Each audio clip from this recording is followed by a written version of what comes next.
right, welcome everybody to the Big East Esports Invitational. Yesterday we had League of Legends going down. It was Villanova came out on top over DePaul University in that one. Today it's the Rocket League set up for the Big East Esports. It's powered by ESL. Jorby, you and I, we're at the Intel Esports Arena. We are. In Burbank, California. It's lovely. You just moved here. Absolutely lovely. This set is absolutely beautiful. Burbank is wonderful. It's not 98,000 degrees outside today, so I can walk outside and get all my exercise in the way I want to. It's very nice. Well, it's very nice indeed. And speaking of very nice, let's go ahead and take a look at the standings, see how we got to where we are today.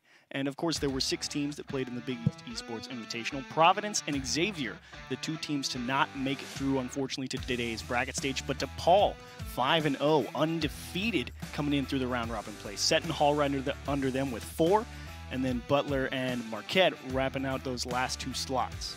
Yeah, and the only team taking even a game off of DePaul University was Seton Hall. And they were able to fight them off a little bit, but again, DePaul, a dominating round-robin performance out of them. Yeah, it was definitely a good one. Seton Hall, perhaps the second favorite. DePaul definitely has a little bit of vengeance to look forward to today, falling to Villanova yesterday. And it'll be good to see how they can do things today over on the Rocket League side. So that's the bracket where we stand. It's going to be 3 best-of-5s today to decide everything. The winner not only gets to be crowned Big East Esports Invitational Champion, you also get to take home some sweet, sweet jackets. It's the Big East ESL Collegiate Varsity Jacket, and I am very envious of that. If you guys want to go ahead and take a look at that, you can find it. They look sweet. On Twitter at ESL Collegiate. And Jorby, do you have a varsity jacket? Is that your thing? Did you have the varsity jackets aren't my personal thing, okay, but they do look cool. I'd never wear one though. Oh, that's no, I would wear an ESL one, but they won't give that to me because I'm not playing. So fair. But we do have a couple of other things you can check out on social media. Big East Esports is the hashtag for the first one. You can talk about anything you like. Jorby and I like to run through those comments after the broadcast, see what you all thought. You can tell us who you think's going to win, who you're rooting for, anything you want about this event. And the other one, what's that one? The other one is going to be hashtag ESL Top 5. If you see any clip that you like, you take that clip on Twitch and you tweet out with that hashtag, and you will be entered into a raffle with a chance to win $1,000 to send to an esports club of your choosing, to your favorite college maybe. And that is a totally worthwhile thing. I unfortunately just missed out. I'm 23 years old. You're gone. It's over. I just missed out on the esports vibe. There's a lot of really cool things going on in esports in college recently, of course. CRL, we just had that. Should be a lot of fun. Perhaps some of these teams, perhaps in the upcoming CRL seasons, go ahead and make a run at that. Should be some fun stuff. But let's go ahead and get into our first match in a bit more detail. The first one going to be DePaul versus Butler. And Butler, Jorby, you got a chance to talk to Siren. Talk to me a little bit about this one. Yeah, so Butler is so he wanted to talk a little bit about his game against or their game against DePaul in the round robin. They see DePaul as the toughest matchup for them out of all of the potential teams here, or all of the teams in this bracket, and they felt like they could actually go at DePaul, and that there was just a lot of glaring mistakes that they had worked on throughout the week. He had mentioned rotational issues, but they feel good going into this. Well, the DePaul roster, of course, going to be Pray for Mojo, Guzzy, and Explosive Corn. They're all seniors over on that side of things, and almost all of them majoring in computer science. So it's going to be their last go at things. Of course, the only difference, Explosive Corn, an accountancy major. Smart guy. He also has arguably the best name out of all of these teams. Explosive Corn is amazing. Walk me through the Butler roster, please, Mr. Jorby. Yeah, the Butler roster, Siren, Zombie Burger, and 97, and Pray for Mojo. Pray for Mojo. Pray for Mojo. What do you think about that one? Stephen G, not Pray for Mojo. He's a finance. It all starts to run together a little bit. But hey, Stephen G's a finance guy. He's a sophomore. Another young kid. There's a couple of young guns coming out here. We know there's a freshman competing on one of the teams, so it's a lot of fun for a lot of these guys. It's good to have them get into college and almost quickly find a niche as well to sort of go out and have a lot of fun. It took me a little bit to get involved in college, so I'm glad that these guys have a bit of an outlet to do something. Yeah, absolutely, and I wish that I did finance in college. Why? Well, finance is for smart people, and that would have meant I was smart. Unfortunately, that's not me. I'm here casting Rocket League. So what does that tell you about me, Achieves? It tells you like broadcasting. Hey, it's fun. So let's talk a little bit about more who we think is going to win this matchup. Of course, we think DePaul's probably the favorite to maybe even win this entire tournament. So again, you talked to Siren a little bit, and as we move into the match here, they talked a little bit about what they wanted to work on in terms of the Butler team. They were like, we would like to change some of our defensive rotations. That DePaul squad put on a lot of pressure on us. So as we get into game number one, Jorby, take it away. It's all yours. Yeah, game number one underway. And throwing it back around. It is the Bulldog squad in blue and DePaul in orange.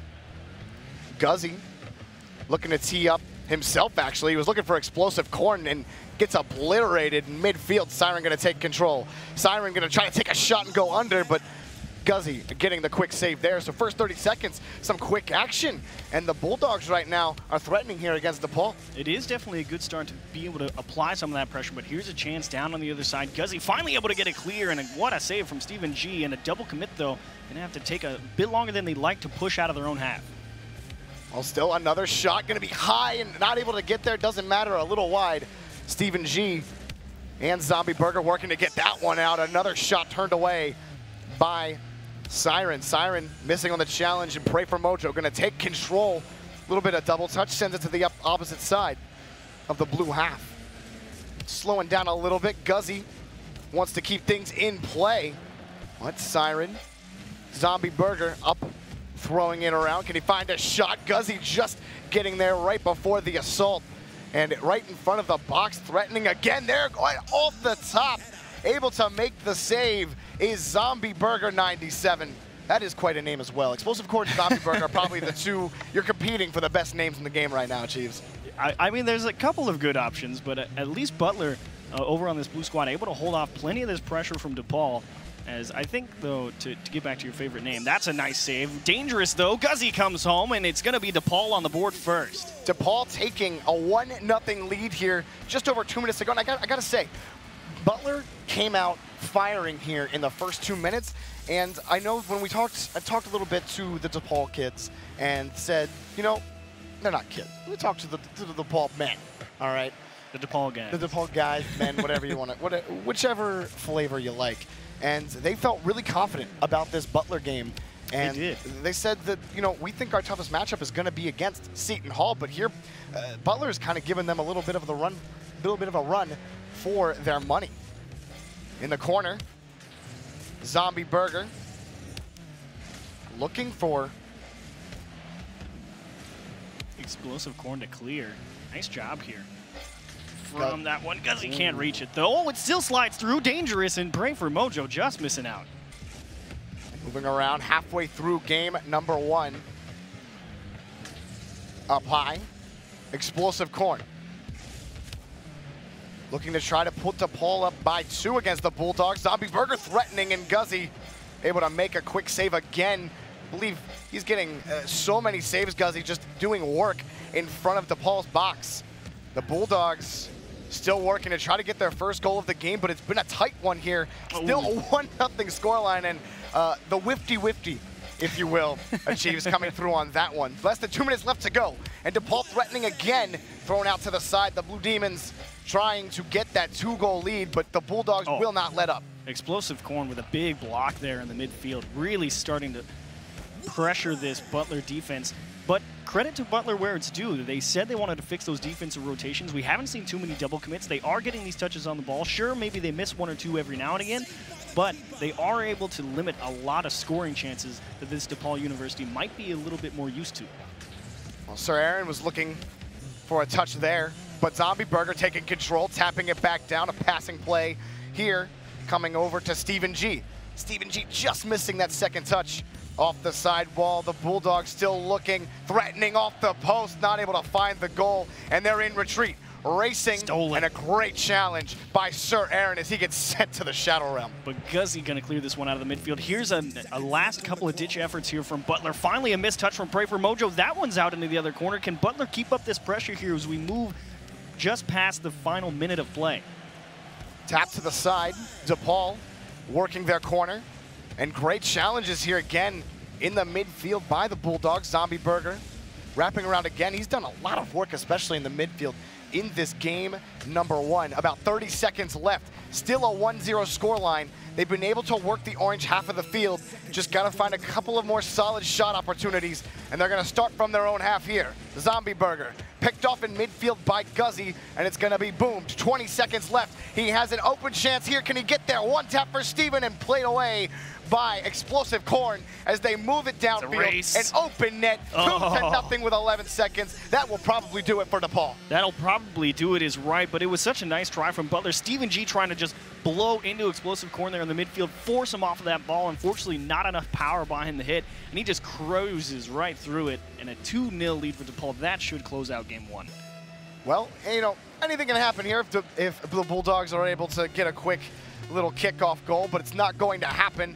And DePaul, Butler had some good things. I liked what I saw out of Butler achieves, and one of the things that Sir Aaron had said is that, hey, our rotations, they weren't solid against DePaul, and I think they did a lot better job. One of the things that we like to say is you got to be quick to your challenges, and I think they did just that. Yeah, I definitely have to agree. You said they wanted to fix those defensive rotations, and after they got it together, that first minute or so felt a little bit tough, but they were still able to keep that DePaul roster out of the net. They limited to, what, 3, 5, 7 shots. Yeah. Caster math is hard. This is why they're finance majors, and they're good with numbers. But they were able to generate a fair amount of opportunities themselves. 4 shots for the Butler crew, so they were at least able to get something done coming out of defense, transitioning into offense, and I think the rest of the series could be a bit more competitive than we perhaps initially thought coming into this one. No, and I really liked specifically what I saw out of Zombie Burger on Butler. He was able to, again, work the midfield really well, and he had him and Sir Aaron, actually, I remember specifically a couple of challenges in midfield that could have been deadly had they allowed DePaul just to move downfield or get a consecutive touch. I think just more, what's the word for it, meaningful shot opportunities is what they need to look for, because they didn't really get a lot of them in that game. Yeah, but again, that's all that really matters. They at least limited the offense of this DePaul squad, because a lot of teams coming in here, they're like, that DePaul squad is the team to watch out for. And when you're able to hold them to 2 games, or 2 goals, excuse me, if you can hold them to 2 games before you've even played. That's I am impressed. Is that good or bad? I don't know. Very good. Well, luckily we don't have to find that out. But game number 2 is about to get started here between DePaul and the Bulldogs. I like what I see out of this Butler Bulldog squad. And I do not think that DePaul should be sleeping on this Butler team. I don't know if they feel as confident anymore with how well they were playing. Let's see what transpires here in game number 2. And go ahead. Well, if you definitely ask me again, it's going to come out to how Steven G and Sir Aaron are able to support that Zombie Burger push. Like you said, he was able to get them a lot of chances over on offense, but can they follow up is the question. Steven G going to push downfield on the point here for Butler. DePaul just going to fight right back. We'll have a little bit of back and forth. Zombie Burger getting a nice touch against the back wall, but will be turned away quickly and efficiently by Pray for Mojo. Back out to the side. Explosive Corn, Guzzy moving in. Guzzy still on this ball in the Butler corner.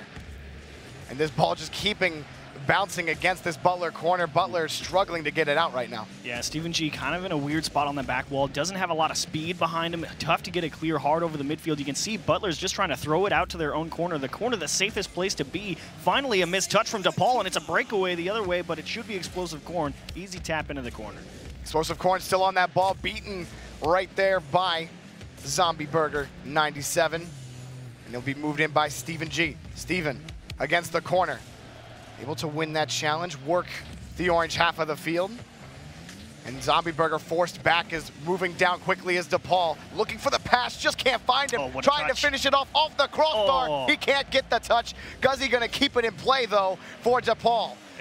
Explosive Corn is gonna have a second chance, but just wide.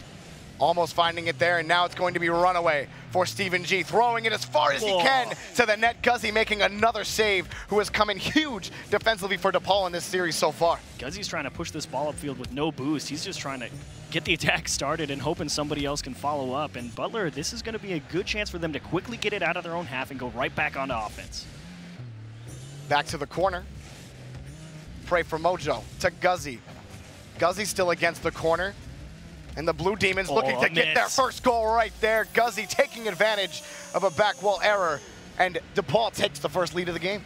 And again, it comes off of a missed touch from Butler. Steven G maybe a little bit too preemptive, diving for that one towards the back wall, thinking Guzzi was going to try and just push that around the back wall and out into midfield. Unfortunately for him, though, they just delayed the touch, and he just sailed right on by. And both teams, one fakes the kickoff, the other one just misses. We call that the what do we call car ball standoff, if you will. Yeah. You know, who's going to hit the ball first, all right? Eventually, the ball did leave the center of the field halfway through game number 2. And Zombie Burger 97 trying to get things started again for Butler, but it is boomed downfield. Pray for Mojo. Nice bounce. Just going for the demo. He gets it straight down in. Guzzi 2-0 with 2:22 left to go. Now, I know this goal says it's unassisted, but look at Pray for Mojo here. Just dives right into the net for those Butler defenders, forces them out of position, doesn't make the play easy on defense. And Guzzi, again, brilliant striking. That is actually his 3rd goal in the series so far for DePaul, and he is striking the ball very well. And playing well, really on all sides of the field. We've seen a lot of crucial saves coming out from him. Oh, here's one. On the defensive half of the field, and finally Butler gets through. That's Sir Aaron. They cut the lead in half. It feels real good to finally get on the board after about 8-minute drought or so, and DePaul shows they are not invulnerable either. Sometimes they miss a clear, and it is quickly punished, and Butler get themselves right back into it. All right, well, that's exactly what Butler needs. Let's see if they can keep the ball rolling here. They throw it around. Pray for Mojo on the offensive half of the field. Was maybe looking for Guzzi, but now maybe a 2-on-1 opportunity for Butler squandered as DePaul able to move it out. But Zombie Burger keeping the ball in play. Sir Aaron up against the tap, and it's out and around. A good challenge, keeps it in play still for the Bulldogs. Having to reset, grab the boost, and refuel a little bit. Less than 2 minutes left to go. Butler trying to find an answer for this DePaul defense. Oh, they went for another bump in the net right now. That's making this defensive rotation very slow for Butler. Free chance, and Sir Aaron just able to recover and get it going. DePaul not shy at all about just giving up a ball somewhere near the midfield and sending someone to take a defender out. Yeah, Steven got tired of Guzzi just doing what he wanted to with the ball and off the post. Does not get it. Less than 1:20 left to go. Zombie Burger trying to tee up Sir Aaron. There he is, and saved by Guzzi again. Up high, Steven G just missing it, but he put Guzzi on the retreat, which allows the Bulldogs to at least keep it in midfield. DePaul looking for the 3rd goal, saved there by Steven G. Can he get that second touch? He does, and it's an open net, and we have a tie game with less than 1 minute left to go in game 2. And again, how about Butler just hanging on defense? The pressure is so good. Explosive Corn had a pretty decent angle on the ball, unfortunately just didn't go sharp enough to get in front of that just in case Steven G beat him to the ball. Just beats him out. Guzzi's still on his way back to the net. DePaul leave the net open. They're so used to just cruising onto the offensive side of the field, and they leave the back door open. And Bulldogs right now, they're feeling real good. Less than 1 minute left. And a great challenge up by Sir Aaron. And they're going to move downfield. Oh, and a quick shot just wide of the post. Kind of came out of nowhere. Steven G opting for Sir Aaron. And is hanging towards the box. DePaul has kind of been put on their back heels a little bit late in this game, too. It is tied, but it feels like the Bulldogs are just slowly swinging the pendulum in their direction. They have just pushed onto the Butler side, but a quick clear out of the midfield. There's a bump, makes it hard and into the net. Steven G does it himself. That is a well-deserved lead for Butler. DePaul needs an answer in 16. Oh my goodness, look at this, just right up against it. Say, Guzzi, what are you doing there? That's my ball. It's going in, baby. 3-2, and Butler is looking. There are no 3-0 sweeps this time, they say. We are taking this. We are taking you all the way, and we are going to beat you. Butler making a statement right here, but doesn't matter. Oh, just off the back wall. Steven G trying to clear it out. DePaul looking for that last-second goal to tie it up. Can they do it? Pray for Mojo still on this. Off the back wall. Guzzi looking for it. It turned away. Zombie Burger clears it. And Butler taking game number 2 against DePaul University. And how about Steven G just stealing that ball away in the corner at the final second, catching it on his car and just saying, no, sir, this one's not going any further towards the top of the box. No free shots for any of you guys. Dribbles it upfield, and you knew that DePaul was going to have to send the house, try and get that equalizer with 0 seconds, and they lock down, they hang on tight, they win game 2, get themselves right back in the series because, again, it's only a best of 5. They lose that game 2, it's a long road back to win 3 in a row, especially versus this DePaul squad. Yeah, going at least 4 now. And one of my favorite things in Rocket League is physical play. I love demos. I love just bumps to either not zone, but just get someone out of the way of the ball. Yeah. And we saw first DePaul utilize that by just demoing the goalie, opening up a window of opportunity, and then Butler responded with bumps of their own in the middle of the field, or also just taking out Guzzy, we saw, who was just kind of diddling with the ball in the offensive half of the field. Steven says, no, you're gone. And then he just came in huge for his team here. And we talked a lot about Zombie Burger in game 1. So now it's a different player, different story here. So for Butler, man, they got to be feeling real good about this going into game 3. Exactly. Steven G did a really nice job stepping up for his team in a big way in that game number 2. Guzzy, again, continuing that momentum from game number 1, looked really good. Like I said, he scored 3 goals so far, and he's got to bring it all the way back, and I think he's the guy to rally around if you're this DePaul crew moving into game 3. Well, game 3 is going to get underway. Butler looking to continue this momentum and try to take series advantage against the Blue Demons. A fun little fact, I don't believe any of the DePaul goals scored so far have been officially assisted. Well, officially assisted, obviously. We'll give them one with an asterisk in front of it. Absolutely. Well, Zombie Burger going to try to move it out. Pray for Mojo. An explosive corn working. Guzzy comes in. Back and forth we go, tipping it off. Slamming it away here. Steven G high to Sir Aaron. Gets past 1. Guzzy keeping it in play. Guzzy tracking. Guzzy against the back wall and able to get it out as Sir Aaron to Zombie Burger. A good little pass to get it out of harm's way. And they're threatening right here. Can he find it? No. Turned away again. DePaul keeps the scoreline 0. And that was a really nice turnaround from DePaul as well, getting quickly back onto defense. I saw Pray for Mojo getting stuck in that Bulldogs net for a little bit, and he was still able to go the length of the field, make it back in time for the save, and get his team back on the offensive front. But a double commit here from DePaul. Can Butler find a clear? Zombie Burger does find it to midfield and wins another challenge. Great by him to get it. Here comes Sir Aaron high. And we'll see if Butler can find a solid shot opportunity. Passing it over to Steven G. Zombie Burger way too far back, and it allows a clear for DePaul University. A clear indeed. Clear. But it's game number 3, and again, I really like that Butler has picked up right where they left off, not backing down to these Blue Demons as they, again, just lock down on defense. They're getting bumped around all the time, but they're able to rally. They keep the comms clear. They say, all right, no sweat. We know we're getting hit. We can still do this, and they're hanging on well. Butler's got to be careful to position all of you guys inside the box. You'll see Guzzy, what he did earlier, just kind of wreck your whole team inside the net. Midfield, DePaul looking to get things going, challenged and knocked away by Steven G. Speaking of Steven G, against the crossbar, saved right there by Guzzy, coming in the clutch for his team yet again. Less than 3 minutes left to go now. And moving quickly is DePaul on the transition. Not able to keep the ball, allows Steven G to move it again. Guzzy, not the best clear. Can they get it through? Sir Aaron says yes. Sir Aaron off the crossbar. Can he find the hit? No. DePaul able to clear it out off the back of Pray for Mojo. But Butler still needing to get something done here. But DePaul still forcing the issue. They spend a lot of time here in these Butler corners. And I think Butler's starting to really figure out how to quickly get to these balls out of their own corner, try and win these 50-50s against the wall. And DePaul, I think they're going to have to start taking a different approach to how they pass it. Guzzy maybe looking for a pass there, but Zombie Burger got in his way. And now trying to be cleared out. Butler is threatening yet again, who are just slowly taking complete control of the pitch right now against the Blue Demons. Oh, nice recovery, Guzzy in the corner there. Oh, and a big miss, but a huge bump. Good bump by Zombie Burger, but DePaul still has control of the ball here. Another challenge up high. Steven G.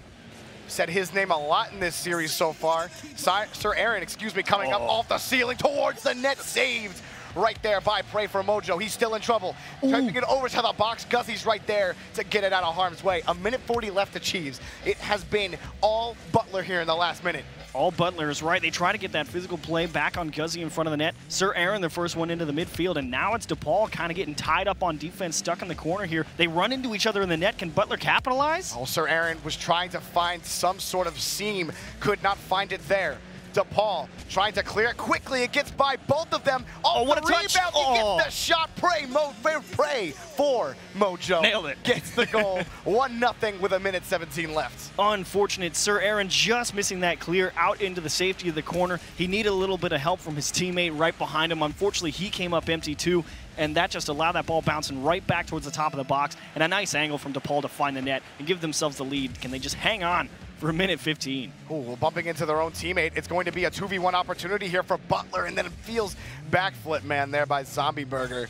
They're going to try to keep it in play. Sir Aaron, challenge in midfield, has plenty of time to get back to the ball in the corner.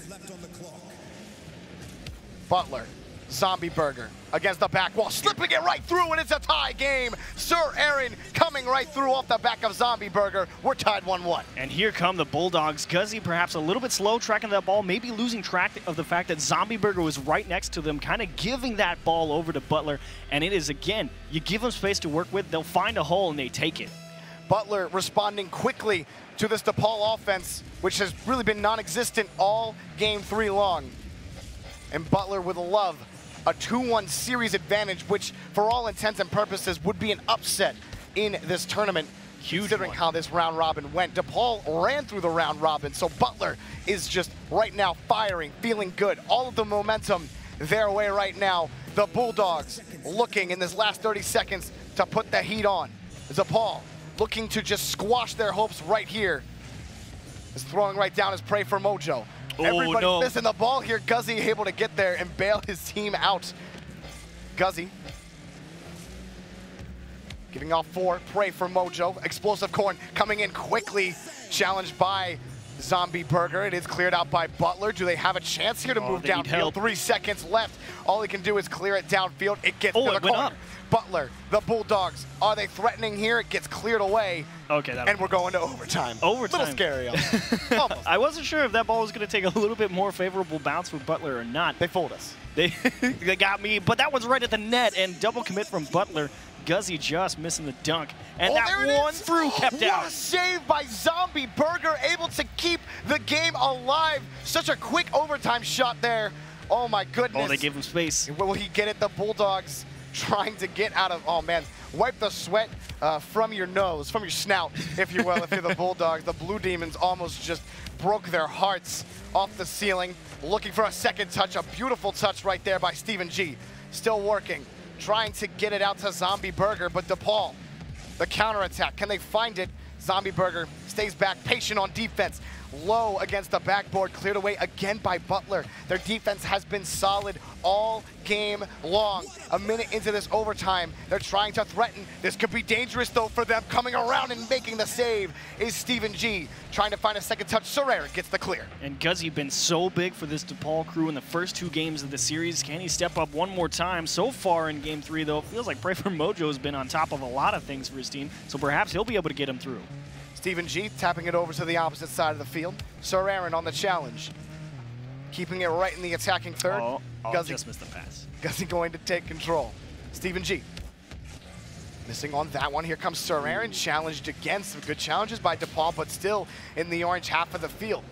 Ball hanging dangerously towards the box. Coming in here is Stephen G, a light shot saved, and DePaul still keeping it tight. The boost is a real issue for DePaul right now. They're all cruising around on about 0, and that's why it took them so long to get on top of that ball in the midfield, and they just cannot break this Butler pressure right now. DePaul needs to find some boost on the field to really follow up the clears they get.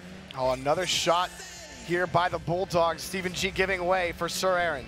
Sir Aaron can't find the ball here. Guzzi gonna try to clear it away. He's met by Zombie Burger. 2 minutes into this overtime. The Bulldogs slowly trying to choke this defense out. Under one. Here comes Stephen G, flipping it over another. Oh, is this the finish? Does he get the finish on the open net? And Sir Aaron, the Bulldogs, take a 2-1 series lead against DePaul University. They fight, they grip on, they throw him a bone, and they say, yes, sir, Explosive Corn, you're going to get beat. And Steven G again gets another one through to Sir Aaron. Butler on the verge of taking down the favorites. DePaul, what a series this has been so far. I think you really, really nailed it earlier in the game, earlier in that overtime.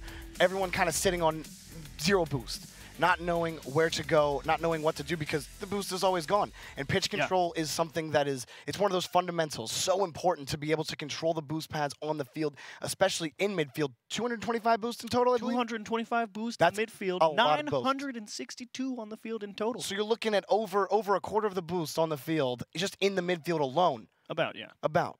See, we can do math. We can do math We're on good the fly. We're good sometimes. But yeah, it just came down to how well DePaul was able to handle boost on their own half. And again, towards the end of that overtime, they were able to go out. They had to go really far to get it. You saw Explosive Corn in the backfield. He had about 60 or so to work with on defense. The problem was he just missed, got beat, and unfortunately his teammates were too far away to recover, and that allowed Butler to take that one. So very well done from Butler so far. And now if you're DePaul, you're saying, we were so close yesterday versus Villanova in League of Legends. And you come in today, you feel like the favorite. You feel like you should be winning all of these. You swept Butler 3-0 in the round robin play. And now you're 1 game away. You're 1 game away from getting knocked out. See you later. And DePaul was very confident about this Butler game coming in. And how could you not be after you had 3-0'd them? Yes, we feel confident about it. But, hey, Sir Aaron, like he said, we know we made the mistakes. We know what we have to fix. We worked on it this week. We grinded, and it shows right now. And as we get into game number 4, we're at match point for Butler. They're looking for the upset against the Blue Demons. And as we get underway here, we are in. Achieves. We're in, it's right. Let's go. True. And again, Guzzy held virtually silent in that game number 3 versus the Bulldogs. The Blue Demons need somebody to rally around. Pray for Mojo started getting things going, at least on the defensive side, but how about here in game 4? Well, Pray for Mojo on this ball gets a second touch. Zombie Burger's right on the answer. Taking it out, and he's also taken out as DePaul is looking to slow that assault down before it ever happens. Sir Aaron not able to get the touch there. Zombie Burger coming to bail him out. Zombie Burger past 2 defenders, throws it up real high. Not able to get anything there. Sir Aaron coming in for the follow-up. And on the wing, Steven G.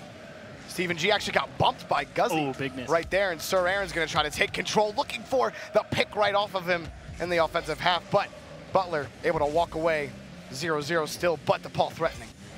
Threatening is right, but Butler get a massive clear in the midfield, and Explosive Corn can't get it.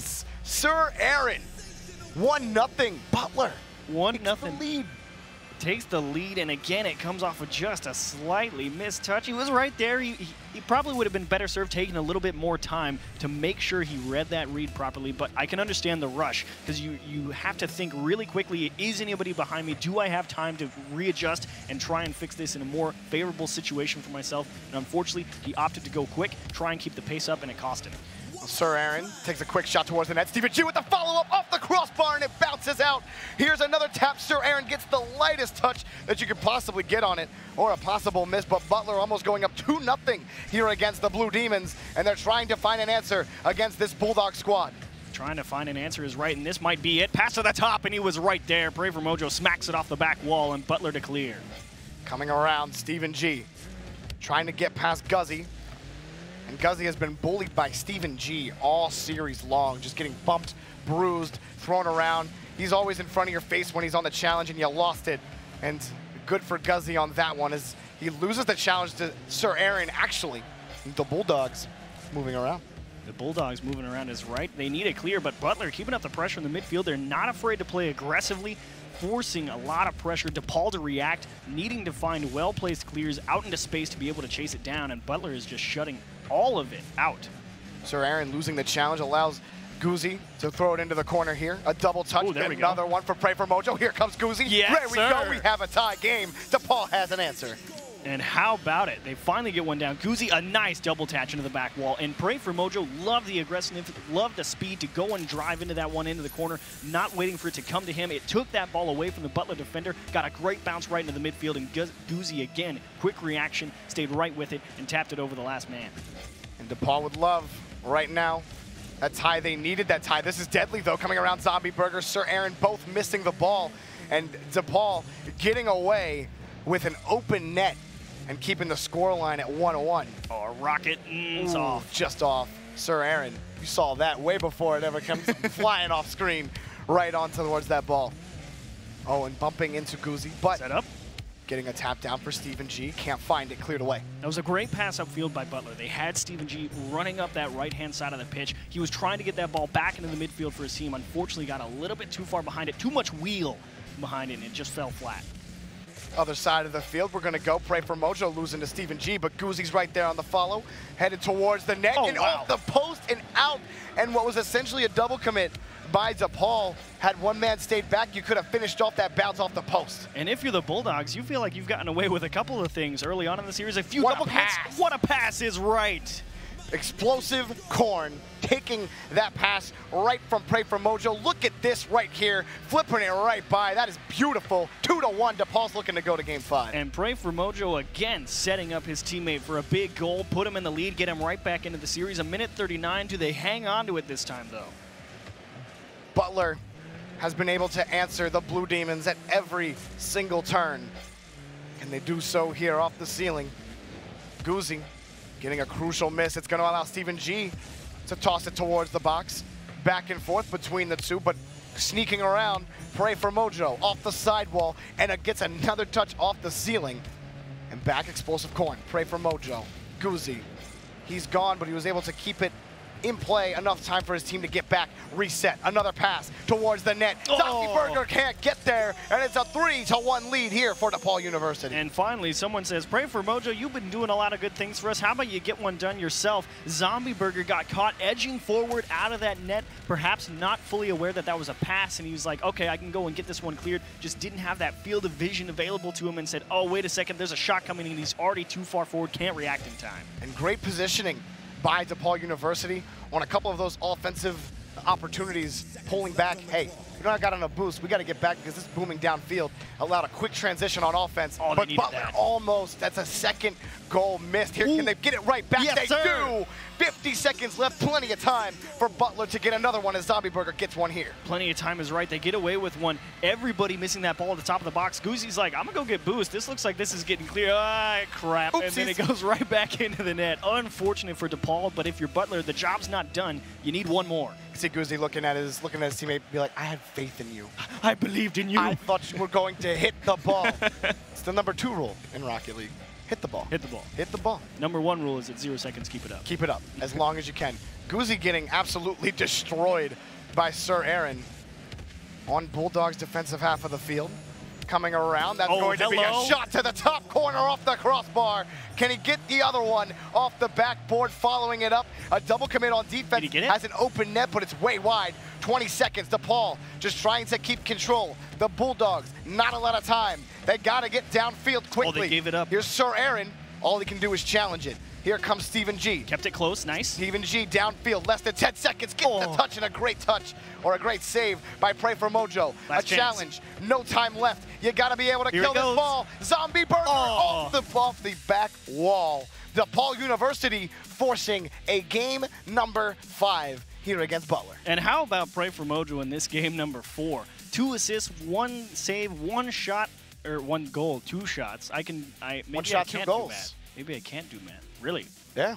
No. No. But again, Pray for Mojo, I was wondering, Guzzi had been doing a lot of really good work for the Blue Demons coming into this one. Games 1 and 2, it felt like he was the one driving the train for those guys. And how about Pray for Mojo stepping up, Explosive Corn getting involved in the offense, big pass over to Pray for Mojo to give them that 2-goal lead. Butler got it right back, unfortunately, but it was still just enough. And Butler, you're thinking, we were so close. So close, but they got to figure out an answer to this Pray for Mojo guy in Game 5. Yeah, and I love the synergy between Pray for Mojo and Explosive Corn late in that game number 4. If they keep doing that, I mean, DePaul has shown a lot of passing plays. There's a lot of reliance on the back wall and the backboard by Butler, which more power to you. If DePaul isn't going to be able to challenge you or play backboard defense well, absolutely take advantage. But if DePaul's able to keep passing the ball like this, passing is kind of where the meta has evolved in Rocket League, and it absolutely is the superior way to play, if you will. The primo. This is the primo. The cream of the crop. Absolutely. Yeah. The cream rises to the top. But as the great Randy Savage once said. Game number 5. Hey, and this is great. We had the lowest seed against the highest seed here, and we have a very competitive series. And getting into this game number 5, DePaul is looking to take 2 straight and then go on to the finals of the Big East Invitational here at ESL. You're looking at a huge upset or a narrow escape, and how about currently it looks like a narrow escape. DePaul started off in 9 seconds. Look at this. It's the explosive coin to pray for Mojo combo right now. And would you like some fries with that? It's 1-0, 9 seconds in. 1-0 is right. Butler, not the best way to start off game number 5. You're thinking, all right, we've had these really close battles. We've kept DePaul off the boards, and to start off on a low note like that kind of stings, and you hope they get it back quickly. Zombie Burger challenging here. Up high is going to be Siren, or excuse me, Sir Aaron. It does read like Siren. It does read like Siren, but hey, Sir Aaron, it is. Stephen G and Sir Aaron both working to keep it in midfield. 30 seconds into this one. Zombie Burger back to Stephen G. And again, seeing good rotation, good patience out of this Butler squad. Not wanting to make those rotational mistakes that they did in the round robin off the post. And Zombie Burger almost had a beautiful floater in, but DePaul keeps the lead. Pray for Mojo up way early for that one. No boost to go and get it. He wanted it, though. Off the ceiling. Butler keeping it in play, and Guzzi having a free shot at that ball in midfield. Pray for Mojo. Now on the assault in the corner. He's done a lot. See if he can find his buddy Explosive Corn. He does, and they keep it in play. The Bulldogs just trying to clear this one out. Slowly running out of boosters. All of them an open net and an easy goal for Explosive Corn coming away from Guzzi 2-0. And if you're the Bulldogs right now, you're thinking, all right, we need to shut this off right now. Huge play from Guzzi, though. We were like, all right, Pray for Mojo's getting it all done. Guzzi's like, wait, don't forget about me just yet. Nice double touch off the back wall. Easy setup and a clean finish. Butler find themselves down early, 2-0. They haven't gone down this early, 2-0 in this series. See how they can respond. Stephen G off the ceiling. You feel like what a pass that was left. A great pass that he left. No faith. Open net. 3-0. Pray for Mojo gets another, and we're not even a minute and a half in. And you say Butler needs to stop the bleeding, and unfortunately, Sir Aaron right there went for the double jump. Almost had it. Almost had it. But that touch by Stephen G. If you're Zombie Burger, you can't expect that. You have to be able to play it a little safer. But he did have that pinch down. And the Bulldogs finding themselves down 3-0 early in game number 5. 3 goals is typically what we call you start to feel safe. That's your barrier. That's the barrier in Rocket League. And we'll see if that's the case here for DePaul. It's a long road back for 3-0 down. And it has to start right about now, too. Because, I mean, you give yourself a minute to score 3 goals if you divide the timeout. So you get 1 on the board right now. You're looking, okay, fine. If you perhaps get a nice kickoff, early possession, maybe you catch them without boost, but Butler needs something. They're just not having those strong clears that they were able to find in the earlier parts of this series. Bounced off his car, and there's a monster boomer downfield to at least give him a chance to get on offense. That was the release on the chokehold from DePaul. Two of the players on Butler out of boost, both able to recover and finally get that boomer they were looking for downfield. And now they're looking like they're about to threaten. Here is Stephen G in the midfield, and Sir Aaron trying to get there. Zombie Burger able to get there. Less than half the game left to go. Looking for a second touch and pulling away from Stephen G. He's got a shot towards the net and just missed it. And Butler trying to find a window. What a stop. A great save by Zombie Burger. Stephen G get the clear. Butler at least get themselves pretty much it, and he'd still like to get them on the board quickly. They've already lost a minute of that precious time, and now you're looking at 3 inside of 2, and it just gets more and more difficult the more time ticks off. Back here is Zombie Burger. Not a lot of time here. He does throw it to the opposite half of the field. Sir Aaron popping it up. Guzzi's already up for it. Able to challenge it towards midfield. A nice tap. But here comes Pray for Mojo. Gets it by 1, but he gets sent away. And all DePaul is doing right now is just killing the time, clearing the ball away. The clock just continuing its relentless march down to 0 here for Butler. And they don't have an answer right now for the Blue Demons. Indeed, they've set up the tents in the midfield, and this time it finally comes to fruition. The deer walks into the pasture and they say, guys, wake up. we've got one to go after. And it's just a huge whiff fest in that corner there. And Guzzi says, if you're going to give it to me, I'll take it. And that should more than likely seal the deal. So Butler, they say they need to make a lot of adjustments. They come out here, they play a banger of a series versus this Big East Esports Invitational powerhouse of DePaul coming in. Unfortunately, it gets to that Game 5, all the pressure's at its top end, and they just fall. Yeah, and like you said, unfortunate for Butler. And it's going to be so hard to score 4 goals to try to bring this one back. But good on DePaul. You had the confidence coming into this series, and you knew you could play the game. We didn't see the passes coming out from them until game number 4 is when we started seeing the explosive corn to Pray for Mojo connection. And it really started working for them. You see them start playing with more confidence, playing a little bit faster, and moving downfield. Less than 40 seconds left to go. And right now, looking to cruise to the finish line are the DePaul Blue Demons, as they are looking to wrap this up, trying to get a goal. That was a nice-looking one by Zombie Burger. You know what? Pat yourself on the back. You got a good one right there. How about a feel-good goal to at least say, you know what? We played a good series, and you can hold your head high coming out here and playing a series like this versus DePaul. And it certainly makes us think, no doubt, because we're thinking, all right, DePaul versus Butler. Butler had a rough round-robin go, 3-0 these guys, no sweat. And now it makes you wonder, maybe if Seton Hall makes it through that lower semifinal bracket, I mean, it's going to be a lot closer than we perhaps initially thought looking at how things played out. Yeah, absolutely. And for Sir Aaron and this Bulldog squad, they mentioned, you know, we're happy. We're happy. This was a really fun, it was a really fun round robin, a really fun tournament. Like, they've really enjoyed being able to do this. So, hey, yeah, at least you had fun doing it. And that's what you got to be able to pull away from this thing. Just block, reload, come back next time around, whichever next tournament that you're going to be in. Maybe it's in the next Big East Invitational. And time running out here. That is going to do it. The DePaul University Blue Demons will be moving on to the finals of the ESL Big East Invitational and looking to play whoever wins against Seton Hall and Marquette. I would say squeak by, but no, that was a pretty clean victory from Game 5 out of these Blue Demons. And Pray for Mojo again, stepping up in a big way. 3 goals, got the hat trick this time around. Early on, said it was Guzzi the guy to watch. He was doing well in Games 1 and 2. But here's a couple of the highlights that we got to see all throughout the series.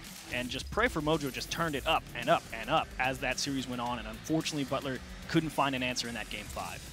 No, not at all. And for Butler, maybe it's starting to try to find each other when you go forward. Okay, what is it that we could have done better? Maybe it's starting to try to find each other in the field. Those infield passes that you hear, you hear us talk so much about, and starting to evolve the way you play the game to try to have an answer for things that DePaul did against them that they weren't able to answer.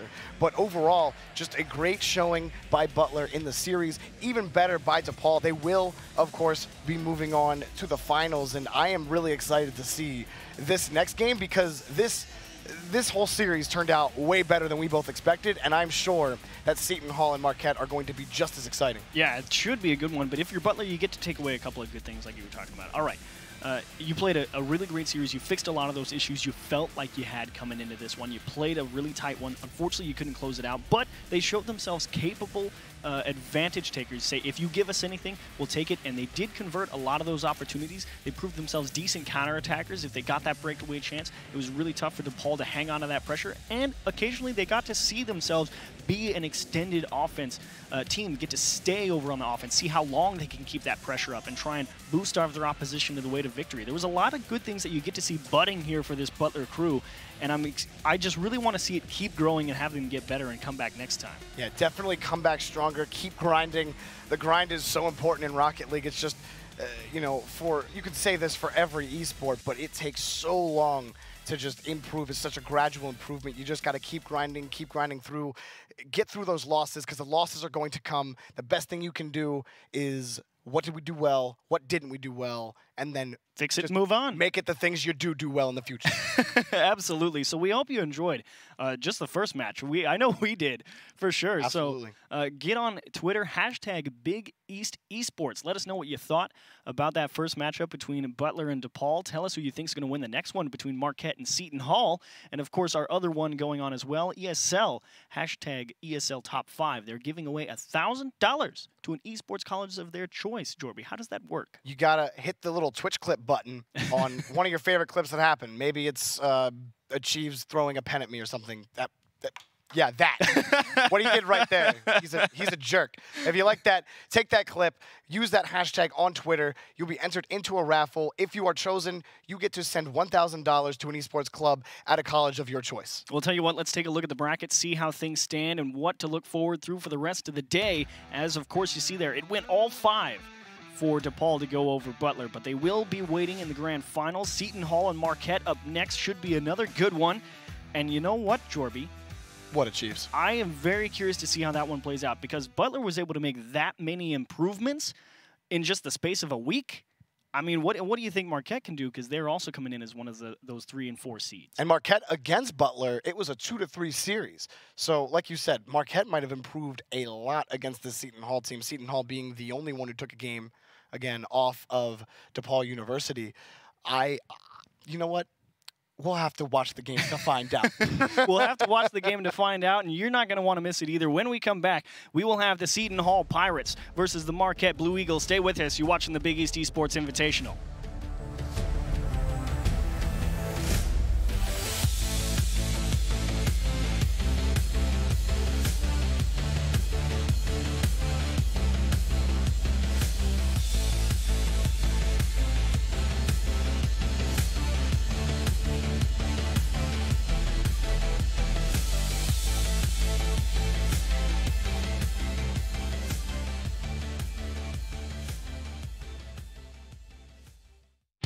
Big cities, big names,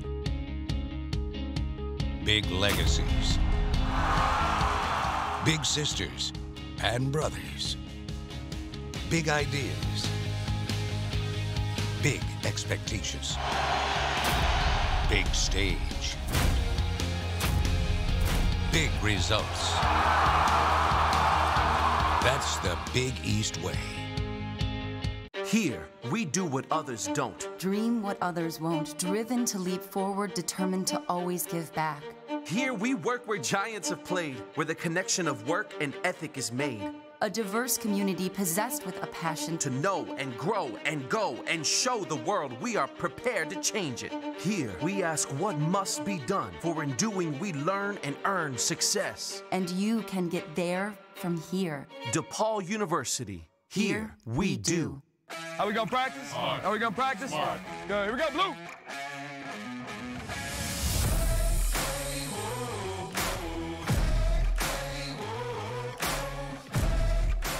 Here we go. Come back. Do it again. Let's go. Here we go. Let's get it right.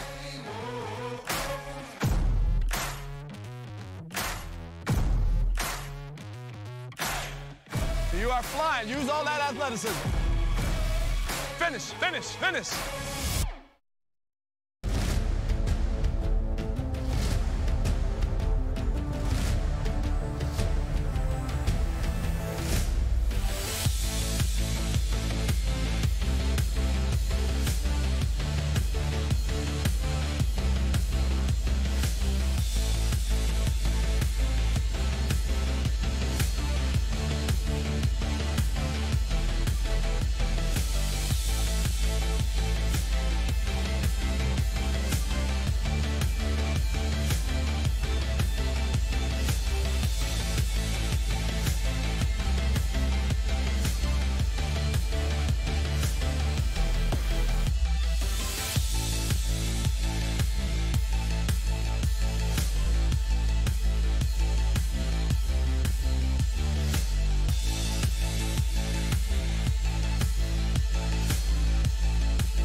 Welcome back, ladies and gentlemen, to the Big East Esports Invitational. We are live from the Intel Esports Arena here in Burbank, California. It's all powered by ESL. It's a good time. And Jorby, did I say Blue Eagles? You did, and it's okay. It's Golden Eagles. Thank Marquette Golden Eagles, not the blue ones. I understand because it was the Blue Demons. Yeah. And they were looking to infect the Eagles afar, but hey, it's okay. It's You all got good. me. You got me. So coming up next, we've got the Seton Hall Pirates and the Marquette Golden Eagles. But before we get into this match a little bit, again, we'll hit you with the social callouts. Hashtag Big East Esports on Twitter. Let us know what you think of that previous matchup. Butler put up a really good fight versus DePaul. Unfortunately, fell short in Game 5. And again, of course, tell us what you're thinking about this upcoming match. The Pirates and the Golden Eagles. Who you think's going to win? What you think of Jorby's haircut? And, I mean, if I should shave or not. You have to have hair on your face to be able to Sorry. I'm sorry. So here's our first match. It's the Pirates, the Golden Eagles. Let's go through the rosters a little bit. First up, we'll be looking at Seton Hall, the Pirates, the blue, gray, and white. It should be a good one. It's going to be, we've got Captain Moose, of course. Captain Moose. Captain Moose. How's that for a name? We have the best names in Rocket League in this very tournament. Really? All of them. Captain Moose, Explosive Corn. That's Come on. true. That's true. Come on. There's a couple good ones. I will not deny you that. C9 Jared as well, and Breezy going to be playing. C9 Jared in economics and business management. He's a sophomore, another young kid. Captain Moose, economics and a junior. Breezy, finance and economics. So more math people, and I we feel need like all the help we is can everyone in get. this tournament math people? Are they trying to insult us? I feel like this was. I don't feel it's insulting. In fact, it's saying, look, if you need help doing your taxes due in a few days, I know who come to call. us. All right. So Got that. here's Marquette. Walk me through these guys a little bit, Jorby. Yeah, so we got Putter, Shoyo, and Super Sal. And for Shoyo, he's actually roommates with Putter. He's been roommates with Putter for 4 years. And that's a lot of time to be with somebody. It's, you know, you might get sick of him. He's actually a power lifter. Yeah. That's something that I can sort of relate to. I don't power lift. But only just lift. There's no power. Regular lift. Yeah. Casual lift. Casually lifting. Putter as well, though. He's a big music and drums guy. I went to college for music education, so I'm all for you, Putter. Keep doing what you're doing. I enjoy playing drums. I know Jorby likes playing drums. So I think just based on that alone, I have to pick Marquette to win. No, I'm kidding. I'm all for Seton Hall. They took a game off of DePaul in those round-robin games. Marquette, again, we were surprised by Butler and the DePaul game. So perhaps Marquette, again, really takes it to this Seton Hall squad and says you cannot afford to relax versus us. No, yeah, and based off of that Butler match, I think we might have another 5-game set here against, with Marquette and Seton Hall. We are already underway, getting right into it with Seton Hall in blue. Marquette moving downfield. Marquette in orange. The Golden Eagles. The Golden Eagles. Proper. Excuse me. Yeah, there you go. Opposite side of the field, though, Breezy looking for a tip-up back over. But it is thrown back to midfield. And here, Shoyo looking for a quick pass over. And it is saved up high. And some quick, fast Rocket League we're seeing here in the first 30 seconds of gameplay. But nothing has materialized yet. No shots on goal. But a couple of opportunities looking here. Oh, just cut him down. 2, almost. Oh, against the corner. Does he get a shot? No. He got thrown away. And back to their own half. It's going to be taken by Breezy. Breezy back to midfield, met again by Putter, and Putter just destroys him. We saw physical play in Butler versus DePaul, and we might be seeing more physical play here with Marquette versus Seton Hall. And it's been about a minute so far. Marquette really controlling the center of the field. They're saying if you're going to clear it, you're going to have to pick some space. Unfortunately, some miscommunication there between Putter and Super Sal. They had a pass lined up for the top of the box, but he'd already jumped for it, and now it's a chance for the blue and gray to push over onto offense. A slow floater, and off the back wall, Putter clears it. And moving downfield, up high. Looking to keep going. Captain Moose on Seton Hall. C9 Jared coming in, flying. Yes, gets sir. the shot down to the ground, and it's 1-0 for Seton Hall. A nice shot here from Jared. Captain Moose just gets that nice high roller off the back wall. Putter's in a weird spot right in the middle, not trying to play that center. Not center, sorry. He was playing the center, then it needed to be playing either back post or near post to really have a chance to go and cut that one down. Unfortunately, got caught in no man's land and just couldn't get it out. Back to the side, Putter going up. trying to throw it around, trying to get a shot on net, and it's knocked away. Supercell pulling away, and that's going to be a quick shot. And knocked away. Shoyo and Breezy meeting on that one. Looking for another shot. It's way wide. Breezy still on this ball.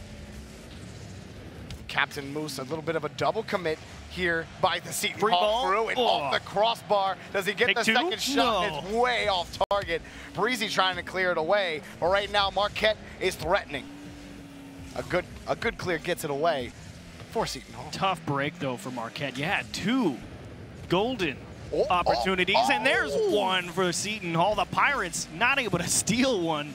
Unfortunate, and now both teams, a couple of tough breaks for either of them. They just can't find the back of the net, but at halftime, Marquette really like what we were seeing early on in Game 1. Again, a lot of that Butler versus DePaul Game 1 vibe, like, hey, we're going to take it to you, and you're going to have to win this one fair and square. They're going for some of the cheeky stuff, and that was a quick pass, but missed it against the back corner. Ooh, he missed Jared. It's okay. He's there to bail him out. That's Captain Moose. Captain Moose on the assault on the point. On the wing and support is Breezy. Breezy past one. Can he get past two more? That's a quick pass, and can he get the shot just wide? 2 minutes left to go, and Seton Hall trying to get their second goal in Game 1. Supercell on a drive in the midfield, and looking for a pass. There it is, and just immediately cut down, but Jared's still cruising around on no boost. It's going to be a little bit before Seton Hall can maybe really get themselves on offense here. Putter. Flapping back around, excuse me. Oh, and a huge miss, and what is going on here? We're playing ring around the ball, and no one wants to touch it. Finally in the corner, a minute 30 left. Seton Hall in their own half, trying to take a shot, and it's just wide. And the Golden Eagles are trying to get it out, but they just cannot against this Seton Hall squad. You've got to be honest with me, Jorby. Did you say flapping around because of the Golden Eagles? Be honest. I actually didn't. That was completely by accident. It's okay. Captain Moose gets that one, 2-0. Nah, that was an own goal. Unfortunately, I wasn't trying. I didn't want him to feel that. But they will take that. Putter, unfortunately, just trying to continue the attack. I mean, he might have rushed it a little bit. A slight bit of panic as you're trying to clear that in front of the net. Realize you didn't get as much height as you would like, or speed across your own net, and you say, "Oh, this is dangerous. I can't afford to let this one keep crossing my net," and you just get too far ahead. Just smash it into your own corner. Unfortunate. Well, Jared trying to take it out here for Seton Hall, who have really taking control of this game. There was some good sequences by Marquette, but just haven't had an answer for the Pirates. Jared, looking like he maybe wanted to take a pass from Captain Moose, but everyone kind of low on boost on the Seton Hall side. See if Marquette can take advantage of that. Get a goal with, here we go. I feel like at least 30 seconds left, but Seton Hall. All right, Shoyo. Throwing some passes, Shoyo going up. And in support is Putter, but not able to find him there. Putter's out of boost, has to rely on his teammates to get there and able to make the save. Captain Moose keeping it in play. Captain Moose looking for the shot, and it's cleared away again. And Shoyo Putter able to knock it away. 25 seconds left, still killing time. Is this Seton Hall squad? The Pirates are just saying, look, man, it's all blockaded. Pirates didn't really do too many blockades. Maybe occasionally. The Pirates aren't known for blockading, just raiding, which they've done. They have absolutely done that. They've definitely pushed onto opposing territory and held it there for a very long time. Well, with no time left, that's going to do it for game number 1. And Seton Hall takes a convincing victory here in the first set against Marquette. Yeah, a pretty solid win again. All three members getting involved. Moose able to be involved in both of the goals for his team. So some pretty solid stuff. But, again, liked what I saw out of the Marquette crew. Again, just like Butler in Game 1 versus DePaul, able to get a couple of offensive chances and maybe needing that first game of the series to really get used to, because you saw in Games 2 and 3 from that Butler series, they turned it up and immediately it became a whole different thing. Besides the fact that his name is fantastic, Captain Moose actually did a lot of work. I love the players in Rocket League that don't get any credit, but they do the most work on their team. You just don't, it doesn't show up on the scoreboard, and I feel like Captain Moose was that for Seton Hall. All those challenges in the midfield that keep that play alive, he was there every single time. Yeah, he did a really lot of good things. The Blue Eagles really got good things, man. I'm on it. What do we do with you? Wordsmith. Captain Moose, though, I definitely have to agree. He got a lot of pressure going in the midfield, forced them to make a lot of reactionary plays. Says, hey, if you want this ball, you're going to have to take it from me, or you're going to have to make a great read on what I'm about to do. Captain Moose did a lot of good things, and I look for that to continue, but Breezy and Jared also got a little bit of help. That own goal from the Golden Eagles not exactly helping their cause. It could have been a one-goal game, no sweat, and perhaps maybe that own goal kind of took the wind out of the sails a little bit in that game number 1. So looking into game number 2, you're hoping for something a little bit cleaner on defense from Marquette. And after they fix those little minor issues, I think we see a closer game here. I'd like to see more continuation on their transitions as well on offense. They were only able to get it out 1 or 2 times, 1 shot or 2 shots, and then that was it, and it's gone. The continuations on offense, the pressure, being able to suffocate the defense out of boost and just finding that crack that gets you the goal. They're going to need to do it against this Seton Hall squad. For sure. And game number 2 is underway. Seton Hall taking game 1 and looking to fight back into it, force at least a game 4, will be the Golden Eagles. Oh, big misclear there from Marquette. They needed that touch. Well, moving downfield now is going to be Breezy. Breezy just missing the touch. It's going to be an easy clear here for the Marquette Golden Eagles. Man, Putter is pulling, who did it in RLCS? Who had the two-tone car that looked like the other team? Oh, I want to say it was... Oh, what a save. Wasn't it Devo? Well, coming around, trying to make the save. Captain Moose able to knock out for the clear. Still, Marquette is threatening here. High against the back wall. Can someone find it? And able to get it out is Jared. Jared works it both times, gets it down to the Marquette half of the field. I guess I can't really blame them. They are going for that like blue and gold, blue and yellow aesthetic. It has thrown me off a couple of times. But yet, they are the blue and gold. That is very fair. That is very fair. But maybe blue accents. Maybe. I'm not here to judge your colors, all right? That's not what I'm here to do. Up high, Marquette looking for another offensive opportunity. Here comes. Nice touch. A great touch off the post. In. Super Sal. 1-0. I didn't even think that was going in. So the first one on the board for the Golden Eagles, and it's the softest touch you could ever ask for. Breezy's just in there in the net like, that's off the back wall, no sweat. And out of nowhere, it just drops into the upper 90. A soft touch from Super Sal to get him on the board. Marquette taking their first lead in this series, and I believe their first goal. But quickly responding with a shot is Breezy, saved by Putter. Trying to move downfield, Marquette. Taken away by Breezy. That shot wide, but taken away nonetheless. Jared against the back wall. He's over his teammate Breezy, almost getting the shot off the post. Another from Captain Moose off the crossbar, and another shot. The peppering is just absolutely non-relentless. I was going to say relentless. Non-relentless. See, your wordsmithing is rubbing off on me. Do you like that? I do. I appreciate that. 2 minutes gone in this game, and Seton Hall has kicked up the pace, but not a goal to show for it so far. And doing a great job of keeping it out is the Golden Eagles, keeping this 1-0 scoreline. And Captain Moose just launching it out into space, and Putter quickly realizing, cutting it down, and you're kidding, that one slides through. Some miscommunication on the Marquette side, each assuming the other person had it, and Breezy, he will take that one to the bank all day. Yeah, Marquette's like, okay, you know what, fine. Super Sal got a goal too, and it was like, oh, it's in. Oops. So you guys get 1-2. 1-1, we're all tied up. About half the game left to go here in game 2. Seton Hall finally finding an answer. But again, that's another mistake from the Marquette team. They know that's one they shouldn't let into the back of the net. And if they lose this game by 1 goal, that's going to be another one that they remember. Well, winning a challenge against 2 defenders, trying to take a shot there was Jared, but moving back now. Here comes Marquette, maybe no. Seton Hall right here to shut it all down. Maybe taking his own shot, Jared just missing it. Keeping it in play is Breezy. Captain Moose in support. Captain Moose dunks it onto the ground. Into the net it goes, and Seton Hall takes the lead. And again, that pressure they've been applying since the start of game number 1 continues here. Jared misses the touch and actually makes it a very awkward play for Super Sal. He's not in the most optimal of positions. He's facing his own net, doesn't have a lot of speed, not enough time to turn around and really get the nose on it, and he's just in a bad spot, and Seton Hall are able to just get it through him. Taking it out from his own end is going to be Jared. Jared past 2 defenders. No one's there to follow up for Seton Hall. Allows Marquette to boom it right to the blue half.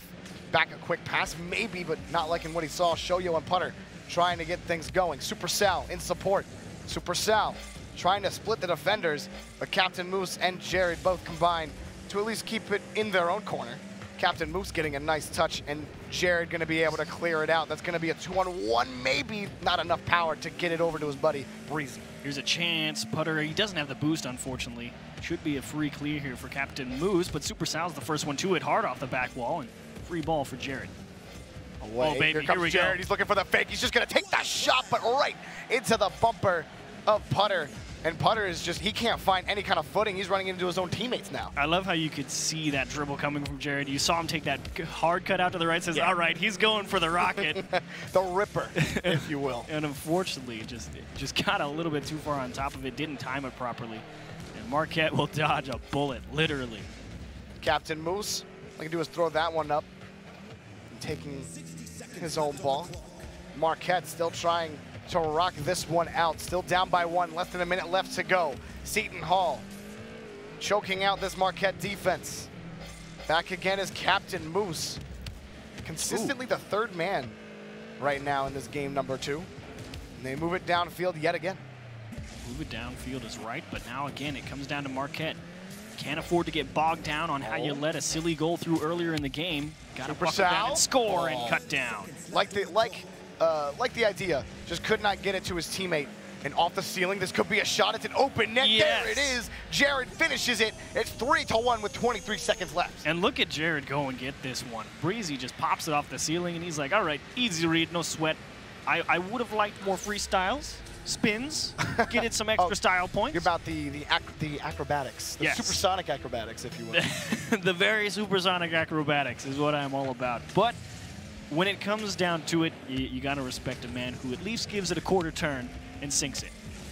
Here in the midfield, Marquette, they got to score with time left if they have a chance, but you think they might be looking at game 3 at this point as Seton Hall, the Pirates, are going to take a 2-0 series lead here against the Marquette Golden Eagles. And maybe getting a feel-good goal. Jared ain't having any of that. Picking up a savior badge, on his way out. What did they say in Pirates of the Caribbean? Take what you can, give nothing back? Give nothing back. Give nothing back is right. Seton Hall threatening to sweep the Golden Eagles out here of the ESL Big East Invitational. And it has been quite a treat watching these guys play as well because, like you said, Captain Moose even got more done out of the midfield here in this game too. Yeah. 1 goal to show for it this time around. He does get to say, aha, I did stuff. And Breezy Look, my 2 big score assists. says so. But if you're Marquette, again, it came down to that 1 goal, that 2-minute marker goal that just slipped right through everybody. Yeah. And And that's unfortunate too. It has to feel bad Exactly. if you're Marquette because you know that you can fix that. That's a fixable error. And so going into game 3, look, it's 0-0. 0-0. 5 minutes. Nice job. Good miming. Thank you. Let's go to game 3. Let's do it. Seton Hall in their own half. Gonna move it downfield real quickly. And they would love to score quickly and really put the nail in the coffin on this Marquette team. Putter not able to get up high enough, and here comes C9 Jared Dirt. No. Can he get the ball and Not saved? today. A great save by Super Sal to get it out. You have to really calm your nerves in that kind of What a situation. pass. And a great pass off the crossbar. Marquette can't find it. C9 Jared able to clear it out. From nerves of steel in the net to a quick push to the other side, and again, the bar denies the Golden Eagles, and the Pirates start to threaten one more time in front of the box, and left Breezy. side into the net. Great placement by Breezy. That bottom corner, no one's there. Try to save that. 1-0. Try to save that is right. Breezy just got all the way around that ball. And Super Sal was like, oh, this is probably a slow shot to the far post. Oh, got me. Got me. Some of our fellow commentators would call those negative angles. They might have, yeah. They might have. Well, Seton Hall scoring quickly. Here comes Breezy. He wants another one. Bar down and in. 2-0. We're only 45 seconds into this one. And if you're the Pirates, you're thinking, awesome, free ball for me. And how about this bounce? Takes it away from Putter. Just ding, right down and out of reach. Take it away from Super Sal in the net as well. Just that crossbar. That's either your best friend or your worst enemy in Rocket League. And right now, it's going the Pirates' way. Going the Pirates' way. Breezy getting those 2 quick goals here for the Seton Hall Pirates. Marquette, they need an answer right now against this Seton Hall squad. 4 unanswered goals here in the series so far in these last 2 games. Demo coming out trying to open up things here on the offensive half of the field, but Seton Hall hangs on, and no goal, no really solid shot opportunity for Marquette allows Seton Hall to move downfield. There is one upside to being down by 2 before 4 minutes. You got plenty of time. You got a ton of time. And they get one back? No. Post is not the Golden Eagles' friend. Not at all. Breezy high up against the ceiling. One touch to Jared. Jared doesn't even have the second touch, but played nicely. It doesn't matter because Breezy is right there in your face. It's 3-1. The Pirates are popping off. Give him the hat trick, and Jared gets his second assist. Just a well-placed ball into the top right. Putter again at a stretch, just trying to dive off of that side wall. The placement has been so good from Seton Hall here, though. Marquette down 3-0. Still plenty of time. Getting one right here would be great. Maybe they can capitalize off of a double commit by Seton Hall. Okay. Here comes Super Sal trying to fake him out, but not fooled. It was good, exactly. Not fooled was right. C9 Jared saw the fake and immediately closed the distance. Knew they wouldn't have the time to react and get it going. And how about an open net? Breezy takes another one. Give him 4, and Jared's on his playmaker medal. Not even 2 minutes gone, and it is 4-0. And firing on all cylinders is Breezy. 4 shots, 4 goals. That's efficiency. That's efficiency is right. I mean, I wish I could be shooting. What, 100%? Yeah. 100%? Is it 100%? 4 for 4, I'm pretty sure. Did we math? I'll tell you what, let me check the math. The math is 4 for 4. Is sound. It's 4 for 4. Well done. See, that's why they have me here for you. Thank it's okay. you. I appreciate it. Marquette. Still time left. They're not out of this You yet. do need something right now, though. You got to be able to do something in the blue half of the field right now. But getting bumped, good challenge. Keeping it in play, can they do something with it? Caught against their own back wall. On another pass, we saw that across the box. A couple of passes for Marquette. They've just been too fast, too hot, or off the post and not well read by Marquette. So they want to go for it. They know they can, just not able to complete, not able to finish. And this is unfortunately that really awkward period of time in Rocket League. You're down by 4. You're just past the halfway point, and you know that you already have to start really committing to a lot of these drives. You have to send people forward. You have to be willing to fully commit to any offensive push you get, just because you've got such a deficit to overcome if you want to stay in this one. You got to think nerves start to play a factor, especially when you go down 2, maybe 3, and especially 4, and shutting the door and putting his foot down on their competition is Breezy, who has just been the Achilles heel to Marquette. Has just, well, he's not the Achilles heel. He's grabbed their heel, turned them upside down, and thrown them to the ground. What do they call that? I'm not a wrestling aficionado. What is it? I don't know. We'll Destruction. Destruction? All right. Destruction it is. 1:30 left. Still no goals for Marquette, and again, thrown away. Jared gets that save. Captain Moose downfield to Jared. Can they get a 5th? Just missed there. 1:20 left. 1:20, and there's another one. Go. How about Jared to Breezy again? Why not Breezy? Give him all the goals. 5 for 5. Can he keep going? Can he keep going? How high does the pyramid go, Jordan? It's not really a pyramid at this point. Well, it's just kind of. I wanted some. He's neatly setting his boxes. I wanted some geometric shape that tapered to a nice point. You know. I thought you hated math. Wait, what? I can hate math and like triangles. Well, I'm glad that we don't have any triangles here. Anyways, Rocket League, Marquette trying to get back into this game. The minute left, and that one's gonna fall off the post. Pass? No, almost finding him there, clearing it away. But less than a minute left to go, and for Marquette, you had some good ideas. Breezy gets 6 goals because double why not? hat trick. Double hatties are rare, and when they do happen, you gotta feel good. 6 for 6 from Breezy here. But for Marquette, early in this game and earlier in other games, we saw a lot of good things out of them. I liked they went for a couple of passes. They were playing fast, and playing fast in Rocket League is, especially when you're not used to another fast team, it can be hard, and you can make mistakes. And we saw a couple of mistakes like that by Marquette. A lot of either half rotations or just leaving the net open when it shouldn't have been, and not having your rotations wide enough. So it just kind of feels bad, and it just kind of snowballed out of Marquette's control after a while. Exactly. The game number 1 was a great series between Marquette. Unfortunately, they let one get away from them, and it became a 2-goal game with not enough time to really try and overcome it.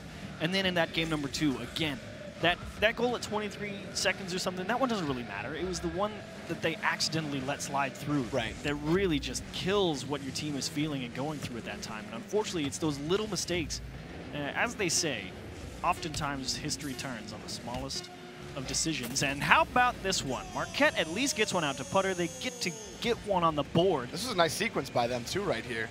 And not the greatest clear by Breezy and taking full advantage of it, but a good start by Super Sal to get that one through. 7 seconds left. You got to pull that one away at the very least. But Seton Hall, the Pirates, are going to be waltzing into the grand finals here. Waltzing is right. Against DePaul University. And this is the matchup that I think a lot of people would have expected, as if they were the 1 and 2 seeds coming in to this tournament. And now we're going to get that grand finals. But, you know, GG's to Marquette, especially in those first 2 games and early in game number 3. But Seton Hall moving on. And here's some highlights, of course. Expect to see a lot of Breezy, especially from that game number 3. But earlier on in the series, of course, Moose and Jared getting a lot of setup opportunities, doing a lot of good work in their own right to win a lot of these challenges in the midfield, get good passing plays set up for them. And what a stop from Jared there. But if you're Marquette, you say, you know what? All right, Seton Hall came out. They played a great game of Rocket League. And you had to kind of tip your cap on that Game 3 loss. You say, you know what? You played a great series. You deserve that win. And you have to accept it. There's that big mistake in game number 2, unfortunately, right at the 2:48 mark. That's probably the crux, like right where everything kind of turned. Yeah. Right there is because everything was close right up until that point, and then it just kind of, like we said, snowballed out of effect for Marquette. Snowballed is right. But, I mean, you said Seton Hall is going to be waltzing into the grand finals. Breezy's going to be sprinting. He's full on running, but he's got oxygen on the sideline. He's gonna take that real quick and then go. Well, I guess more appropriately, he's hitting the pit stop and they're gassing him back up right now. Gassing him back up is right. So Seton Hall going to be racing into the grand finals. DePaul have had a bit of a break. Maybe gotten well, what time is it on the East Coast? So it's 3 hours from wherever we are. 3 hours from now. From Burbank, California. It's 3:23, so it's about 6. So perhaps they had a nice dinner. If you're in college, you know that's probably, you know, ramen noodles and a pizza. and a pizza. You're flying high. That's like gourmet level right there for a college kid. Woo. You got to treat yourself, you know, when you're playing in the grand finals at the Big East Esports Invitational. So it's been a good couple of games, though. Butler really forcing DePaul to say, if you're going to win this thing, you're going to have to try. Seton Hall saying, look, we're going to grab this series by the horns, and we're just going to just... We want you to be scared. Exactly. You better be scared because we're coming. And Marquette and Butler both put up good fights. Unfortunately, though, they fall out in the first round. And you can tell us on Twitter what you thought of that matchup. Hashtag Big East Esports on Twitter. You can offer your thoughts. Who you think is going to win this grand final? This is, of course, our predicted matchup for how we thought this was going to play out. Perhaps not the same road to get there, but it should be a good one nonetheless. What's the other one, Jorby? Yeah, the other one is hashtag ESL Top 5. If you have a favorite Twitch clip that you like, you take that Twitch clip, tweet out with that hashtag. You'll be entered into a raffle to be able to win $1,000 to send to an esports club at a college of your choice. Which is totally worth it. And of course, absolutely, both of these teams, esports. You got to forward esports. Exactly. We're climbing. We're climbing, baby. Let's go. Climbing is right. And speaking of climbing, let's go ahead and see how the brackets have played out, see how everyone got to where they were. Butler, of course, starting the day with a banger of a series versus DePaul, just not getting the job done in Game 5. And Seton Hall, a Sunday stroll through Marquette with a clean 3-0 sweep. And now we get all the way to the grand finals. It's the Blue Demons versus the Pirates of Seton Hall, and it's not the Blue Eagles. Not the Blue Eagles. Or the Golden Demons. Or the Golden Demons. You are correct. It will indeed be the Blue Demons versus the Pirates, and we'll have the grand finals for you when we come back. You're watching the Big East Esports Invitational right here on Twitch.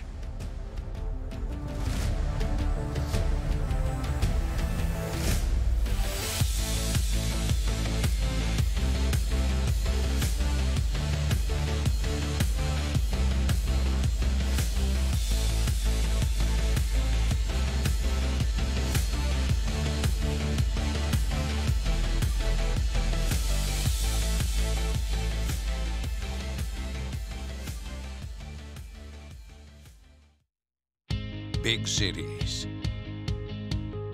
big names, big legacies, big sisters and brothers, Big ideas. Big expectations. Big stage. Big results. That's the Big East way.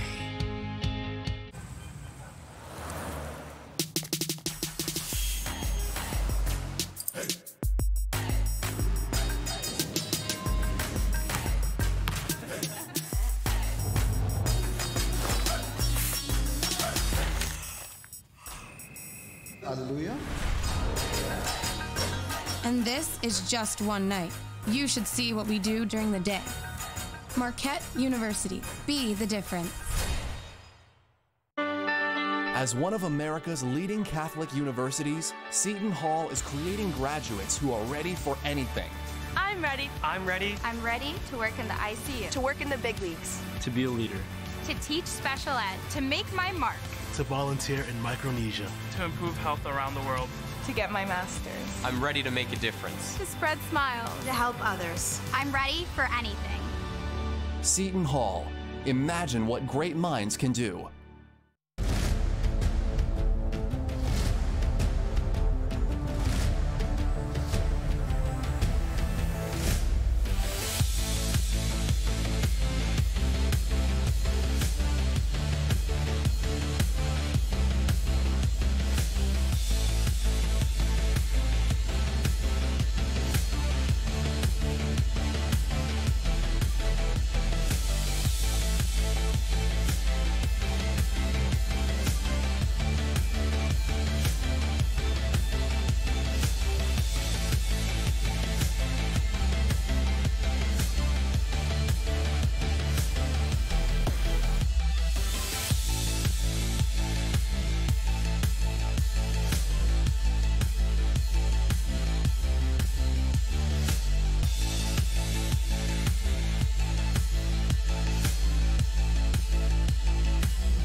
Welcome back, everybody. It's the Grand Finals. It's the Big East Esports Invitational live from the Intel Esports Arena, powered by ESL. I'm Achieves. That's Jorby. We've had 2 good best-of-5s already. Yeah. And it comes down to this. It all comes down to this. Yes. Varsity jackets. Yes. I wish that I could get one. I would never wear it. But I would just be like, yeah, I got an ESL collegiate varsity jacket, and I never went to college. Nice. Haha. Anyways. Thank you. You're welcome. No.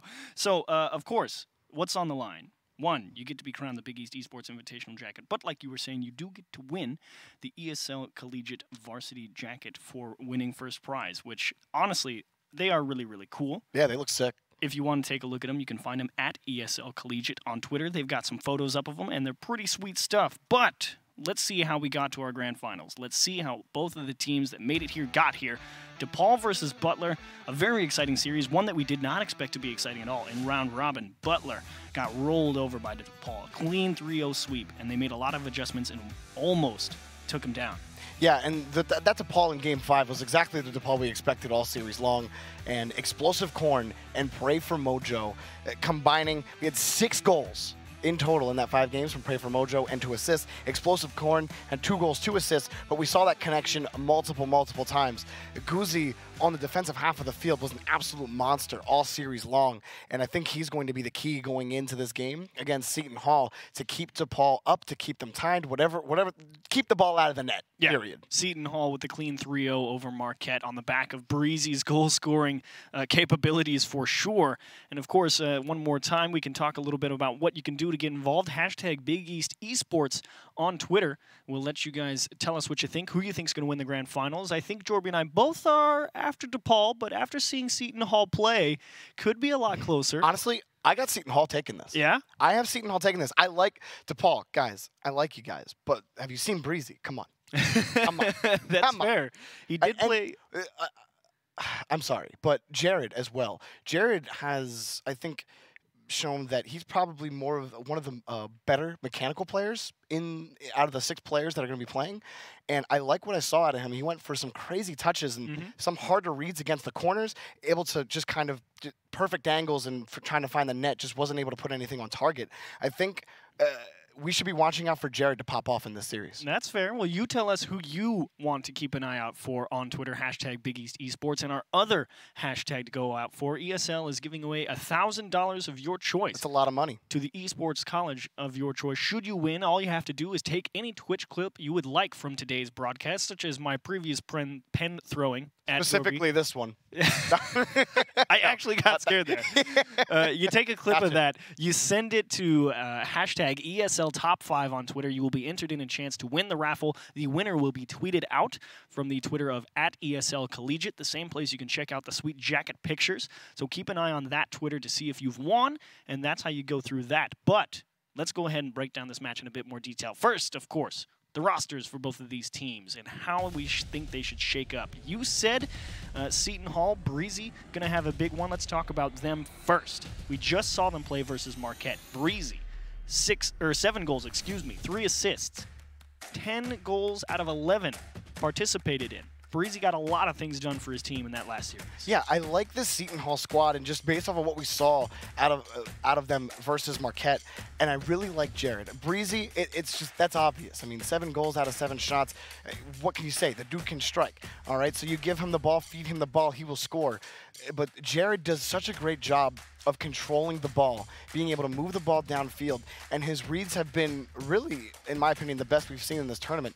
Captain Moose has been that 3rd man consistently for the Seton Hall squad. So you expect him to be back around midfield, sitting around the defensive 3rd, and protecting the clears, keeping the play alive for the offensive half of the field for Seton Hall. And of course, their opposition, the DePaul Blue Demons, is going to be Pray for Mojo, Guzzi, and Explosive Corn. And we talked a little bit about it after that first matchup with Butler. Pray for Mojo didn't get a lot of things done early on in that series, but as Game 3, Game 4, Game 5 started rolling around, he was everywhere on that pitch, and they could not stop what he was bringing out to them. No, and I like the passing out of the Blue Demons. And I think that that's going to be key in this matchup. I think that this is the game where we see the pace pick up a little bit more. I think this is going to be a pretty fast game, and I think we're going to see more passes out of these teams because I think that that's where they kind of started to shine, both of them. And I'm really excited to see where this goes. I do think Seton Hall will win in the end, but it's going the full 5. Well, I'm sticking with the tournament favorite. I still have DePaul. I think they're warmed up after Butler. They know they can't afford to slouch. And they got the pizza, they got the ramen, they're ready to go. They're ready to go. They've had a filling dinner. And after they got to sit there and see Breezy and his team take it to Marquette, I think they have a decent idea of what to expect. And I think it's going to be enough to pull them through. It will, it might, we will see. Game number 1 going to get underway here between DePaul University and the Seton Hall Pirates. Here we go. The Big East Invitational Championships underway. It's going to be Captain Moose and company in blue. And in orange will be Explosive Corn and the gang. Yeah. Yeah. Explosive Corn and the gang. Explosive Corn's just my favorite name. He wins. He wins for Jorby's favorite name. It's beautiful. But, and a huge miss. Guzzi gets the first goal of the game, and DePaul goes up. And I think they might have caught a piece of them. Breezy trying to get that pinch in the midfield, just didn't time it right. And pray for Mojo. I'm pretty sure he nicked him right there. Did he nick him? Yeah. I think he got him. It looked kind of awkward coming through. You weren't sure if they just were like crossing. Exactly. And just missed it. But it does look like he got a little bit of a nick and maybe a little bit of physical play, which is a bit of a marker that we've seen in this tournament. Especially from DePaul. Yeah, absolutely from DePaul. We saw in their game against Butler a couple of demos in the net that opened up goals for them. See if we get more of that. As this game, quick answer from Seton Hall maybe, but DePaul doesn't want any of that. And you see that boost control coming out from Pray for Mojo. Doesn't want to give any sort of room here for the Pirates. Well, here's Jared again. He did a lot of good work. You said he's your player to watch for Seton Hall coming into this series. For sure. He did do a bang-up job getting a lot of opportunities over to Breezy, of course. And here's another one for himself, just bashed off the back wall. Yeah, Jared back over to Captain Moose. And they're grabbing a lot of boost themselves, but Breezy gets a huge one. Jared has a great read. Oh, can't get it past. Pray for Mojo, who does a great job getting up there and making the save. Oh, gets it past all 3 members of Seton Hall. Pray for Mojo gets the second goal of the game. DePaul University up. DePaul University up is right. Pray for Mojo just beats out Captain Moose. And again, you got to realize coming out of the midfield, whenever you're the man in charge of keeping the offense boxed forward. Forward. The defense boxed in. There we go. That's what I was after. Whenever you're in charge in playing that critical midfield role, you have to realize when you're beat. And if you're beat, you got to take a better angle. And Jared says, I don't care if I'm beat. I'll just punch it right through you into the net. Well, Jared wanted to punch this right through into the net. He had a little bit of help. Boom, right on top of the car of Pray for Mojo. Just kind of slammed it right down into him. We call that a dunk. So. Do we? No. Yes, we do. Yeah, we absolutely Cutting the lead in half. The Seton Hall Pirates, can they keep things alive and tie this one up? Breezy and Captain Moose both wanting to go up for that. Allows Guzzi to take it. Here's Pray for Mojo. Back out to the side. Pray for Mojo rocking the Batmobile here. It's a rare sight in a world of Octanes here in Rocket League. That is true. The Octane is definitely the car of choice for many top-level competitors over in the RLCS and CRL. Pretty much anywhere you can find an Octane on the field. And usually if anyone's going to play the plank like the Mantis is shaped after, it's just the Batmobile. Over and around. Here comes up high. Pray for Mojo. Thrown out to the side by Jared. Captain Moose going to take control. On the wing is Jared. Back to Breezy. A great continuation and over the top by Seton Hall. Can't slip it under him. And able to pull it away is the Blue Demons. Trying to go on the assault, but Captain Moose throws it away. And Guzzi keeping this on the blue half of the field. Less than half this game gone. Right now, just fighting back and forth for control. Oh, that's a pass. And getting it out to Breezy in the nick of time. Pray for Mojo won that one, but DePaul trying to threaten here. Not able to get it past Breezy. Breezy past everybody. Jared with the continuation. Does he have Jared, it? does he have the high game? It bounces off the ramp. And here comes Captain Moose, who can't find the touch. Still they're threatening. Gets bumped away Pray for Mojo takes it away. It's heartbreak if you're a Pirates fan right now because you're thinking, Breezy, you've done it again. You've got by everybody in the midfield, and Goozy will just make it back coming out of the corner, and thankfully has the boost spawn over that way as well. But now it's Seton Hall. They're back on the offense. Can they convert it? And they get a little bit of help. It's a scramble, and they just live. Almost a minute 30 left, and they're almost able to tie the game. But it is thrown away. The Pirates going for another round. Jared under the ball. Captain Moose, a great challenge in front of the box. Jared gets the touch, but it's way too light. And Pray for Mojo comes flying in to make the save. Somehow, the Blue Demons stay on top. Twice in a row, Seton Hall are like, yes, this one's going in the back, and still wide open net. They've got two people right next to the ball, just can't find enough force between them to get it home. Up high, Goozy gets it over to Pray for Mojo. The shot and the save by Breezy. Around is Jared, high against the ceiling, downfield, trying to do it himself to Breezy, gets it to him. Can they find a continuation? It's taken away. Trying to race away, explosive corn. Back to Pray for Mojo, tries to take the shot but can't find the ball. Breezy gets the clear. 40 seconds left. Seton Hall trying to get out of their own end. They do it right here. Back to the other side. Support, getting downfield, time ticking away. Goozy clears it away. Captain Moose not able to clear it back in. And Goozy just doesn't have the boost to get all the way around that one. Could have put this game away, but still, Seton Hall not giving up. They're trying to lock down on defense. They get it clear, not cleanly through explosive corn, but they need this push. They do push it down quickly. Here's Breezy. Jared on the retreat. Captain Moose coming in now. Looking for a touch here. He gets it. And able to wrap around. Less than 10 seconds to go. They got to move downfield now. Here comes Jared. Downfield just misses the ball. DePaul gets the clear. It's going to hit the ground. Ooh, maybe. He's got it. He's running. Oh, and it's going downfield. They got to get to this ball. No boost. It touches. And there we go. DePaul University taking game number 1. And I like the idea that Jared had initially going down the sidewall there at 0 seconds. He said, all right, I see everybody on defense laid out in front of me. I can see them waiting for whatever touch I give them. And he makes the executive decision, says, you know what? I'm going to let this ball drop off the sidewall. I'm going to catch on the dribble. Just missed it. Just missed it. Just missed it. And Breezy didn't have any boost to catch up with it either. And it just feels bad. You know, that's the pull a goalie moment. I'm just going forward. There's no time left. That's got to go through. So, and he tried to fix it. Breezy tried to fix it. He did a great job catching that ball, dribbling it all the way around the wall, gave him a second chance, and unfortunately that long bomb downfield was just a little bit too far out of reach. But Seton Hall, to their credit, again, kept it fairly close. Yeah. Obviously, it's a one-goal game, so yes, it's close. Duh. But is that how that works? That's how that works. I liked what I saw out of DePaul in the first half. It really felt like it was their game, but then the pendulum started to slowly swing into Seton Hall's favor. DePaul kind of got lackadaisical on grabbing boosts on their way out and on their way towards midfield, and allowed Seton Hall to kind of recharge and start being able to assault onto DePaul's end. So if DePaul keeps that lackadaisicalness up, then Seton Hall will definitely come back into the series. They definitely had a couple of chances. Like, that game easily should have been won by DePaul, because we talked about it in the middle of the game. There were two big chances. The net was pretty much undefended. Yeah, absolutely. They absolutely should have found the back of the net in some way, shape, or form, and unfortunately, they used all the crossbar bounces and off the post straight into the nets up in that match versus Marquette. So moving into this game number 2, they're going to have to hope for a little bit better shooting coming in versus DePaul. And honestly, they fixed that. I think this goes 5 games, no sweat. This still feels like a 5-game set for sure. It was only a 1-goal game. And for DePaul University, you just want to keep cruising right now. And so important for them to stint the assault as we get into game number 1, because Seton Hall came in hot on a 3-0 victory against Marquette. So important to be able to stint that and be able to take that first game in this series. Well, here comes DePaul one more time. Goozy just hands it off.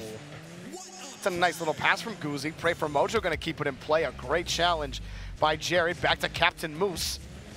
Goozy wants to stay on this ball. Breezy got caught looking. You got to make a decision. You can't make no decision. Not the best clear, still recovered. That was a tactical teammate bump to get Jared up a little farther. He was like, here, let me help you a little bit. That shot turned away.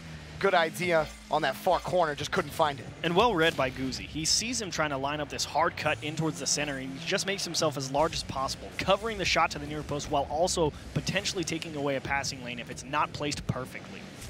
Downfield we go. And the minute into this one, up high. Explosive Corn. Getting it back out to his teammate, Pray for Mojo. We've seen that connection a couple of times. As Guzzi takes a, or Guzzi, excuse me, off the post. Breezy just missing the touch. Guzzi's gonna take another shot and blocked by his teammate, it looked like, as Pray for Mojo was coming out of the net. Pray for Mojo gonna try to give it back, as he does for Guzzi. Says, look, all right, I'm sorry. Here, we got the goal. 1-0 DePaul.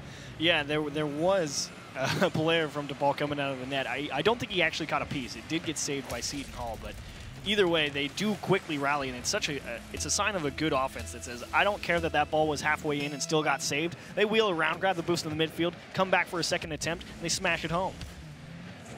Touch out to the corner. And all dangerous it was. The Pirates almost able to get the tie-in goal flying out of nowhere. Because Guzzi takes the shot to his own net. Got bumped. And luckily for him, he's not going to get it. And Jared's going to tie the game up. Perfect for Seton Hall, 1-1. And again, it's just Guzzi. He got bumped there against that back wall, forced back into his own net. He had no boost to go forward. He's like, I tried, guys, I'm sorry. And you can't stop everything. Seton Hall gets it right back. A nice quick answer for them, and it's got to feel good. Gotta feel good, answering right back. And off the kickoff, the Blue Demons are looking to strike back quickly off the post. Coming back around is Guzzi, but not able to get to the ball and trying to keep it in play. Everybody on DePaul is gone. And again, demoed. See ya. And you can see, again, slight miscommunication from DePaul there, because all Guzzi had to do was clear the area. If he leaves that ball in that corner where it was, rolling out slowly, he gives a lot of space for his teammate Explosive Corn to come in and pick wherever he wants to place that. And unfortunately, they just get on top of each other and can't convert it. Breezy, that shot just off the crossbar. This hanging towards the box, and a good pop to get it out of harm's way here for DePaul University, who are trying to struggle to get it out of their own end. Finally get it back to midfield. Can they do something with it here? Explosive Corn. Pray for Mojo, can't get to it. And Jared back to Captain Moose, back to Jared. The pass, the goal, the 2-1 lead for the Seton Hall Pirates. And again, we saw this a few times in that DePaul versus Butler match. Guzzi, the man in the midfield, he's beat to that ball by a ton. If you're going to challenge that ball, you need to be very, very careful or give yourself one heck of a read chance, because it's so tough to make a read where the attacker has so many options on where to place that. And by committing that early, you make it that much easier to get it put right by you. Ooh, Seton Hall take their first lead in the series, but that looked a little deadly. And luckily, Seton Hall able to take it away. And they're moving downfield. Captain Moose off to Breezy downfield. Jared on the point, giving way to Captain Moose. Jared's still creeping towards the box, waiting, looking for the shot, but it's cleared away by Guzzi. Now, here comes Explosive Corn. Turned away by Captain Moose. And a good touch, and one more touch for Pray for Mojo. Gets it out, less than 2 minutes left to go. Seton Hall still up by 1. And DePaul just trying to find an answer right now. They might have it here. Right through. Right off the post, not able to get there. Score still down by 1. Guzzi, does he have a shot here? No, bounced away. Another double commit here by Seton Hall. We've seen a couple of them, and just DePaul hasn't been able to take advantage of it just yet. But I do like what I've been seeing out of DePaul. Whenever they get caught in a weird spot on the offense side, they have no problem just finding a back pass back into their own half, trying to keep it close to their teammates, and they have no problem just pushing it back into neutral space and resetting themselves to give themselves a lot of time to go grab boost. Mojo here on no boost going for the demos, and he can't get either of them, and it is cleared away by the Pirates. And Guzzi trying to get it back to Pray for Mojo, but now it's a quick transition up and over. Yes, sir. Jared, 3-1. A minute and 3 seconds left to go. Give him the hat trick. Breezy was scoring all the goals in their last series. This time around, Jared's getting it done in game number 2. Just cleanly picks up that pass from Breezy and a quick 1-2 tap and a double jump over the top of everybody. And out of nowhere, they're in front by 2 with only a minute and 3 seconds remaining. DePaul's going to be in a bit of a race to get this one done. And if the score holds, it will be a tied series if the Pirates can pull away with this one. Guzzi looking to try to take a 2-0 series lead. They got to tie this game up to do so. Captain Moose just missing that one, but just giving way for Jared to boom it to Breezy. Gets a nice touch. Jared with the follow-up over everybody. Yes. And it flips. What a play by the Seton Hall Pirates. 4-1, dominating. And look at the defense get all tied up on the back wall here for DePaul. Pray for Mojo was on the side wall. That was Breezy off of the back wall, and they were all just, or Goozy, not Breezy, excuse me. Breezy is on Seton Hall.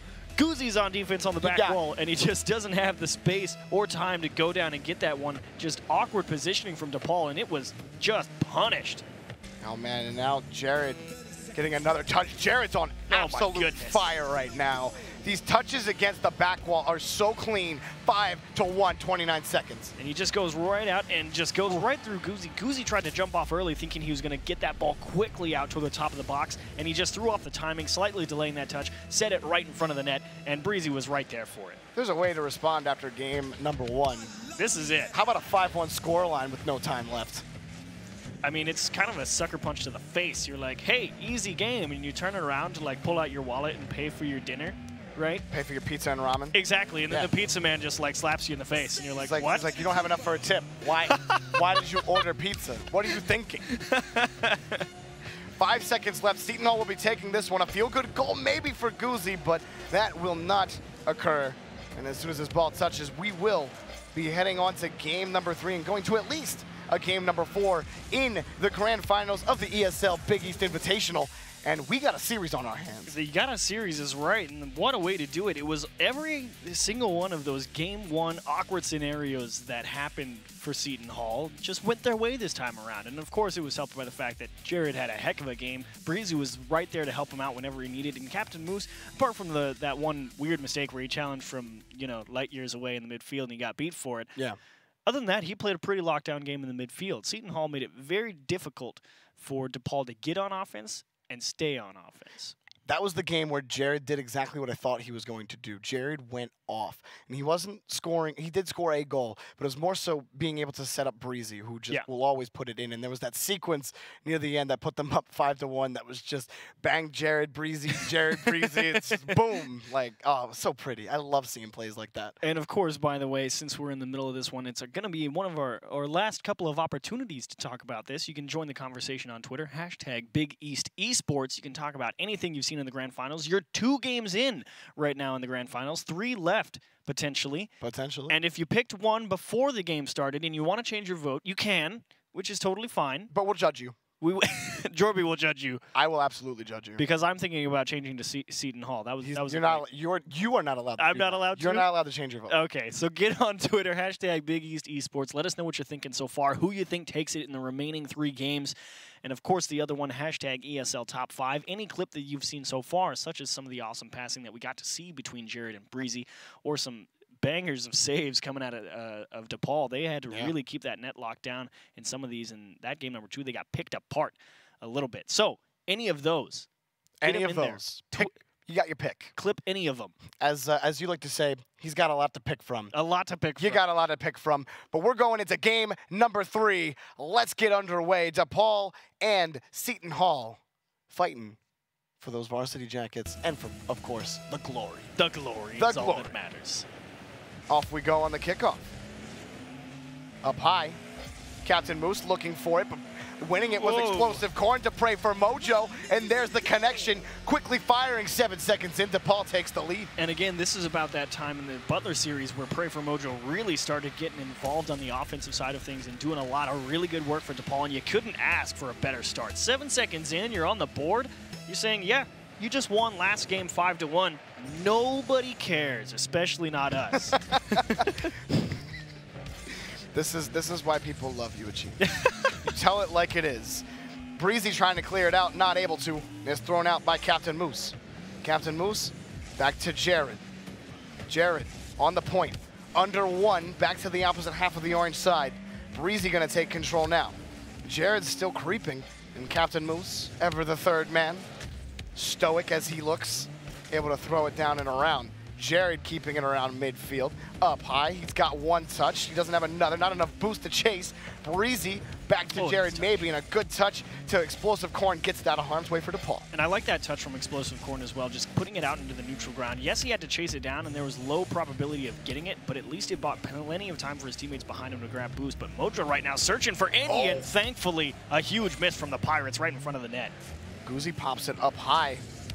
Too slow on it was prey for Mojo. A quick pass back over to Breezy, but don't have any kind of follow-up. Does buy time for Captain Moose, who looks to take it out of the corner. A huge miss. It slips right through. A slip and dip for prey for Mojo. It's 2-0. And you could see Jared there as he went back into the net. He's like, all right, Captain Moose has this one. I'm going to go cruise over to the corner and grab, though he missed it. And it feels real bad. Whoops. Whoops is right. And DePaul up 2-0 now. Seton Hall. This series might be a TikTok where you just see each game dominated by the opposite team. Seton Hall has something to say about that going to the opposite side. Goozy able to make the save. Captain Moose going to keep it in play here. Just turns away as coming back out is Jared. He came from outside of the opponent's net. Breezy couldn't put it on target. Jared's still coming away with this one. A breakaway opportunity for DePaul is shorted. They do make another save who just slams it into the ground. And that is so unfortunate for DePaul. Seton Hall completely triple committed for that ball on the offensive side of things. You thought the Blue Demons were going to get a breakaway down to the other side, and they ran into each other right at the midfield line and just killed all of them. Ooh, that was the right idea. Almost had the perfect placement there against the post. Still, DePaul almost had a 3-goal lead. Downfield, Seton Hall goes. One to beat? No. Ooh, almost. Goozy looking for a teammate. He finds him. The shot saved. Two defenders right there easily to make that one.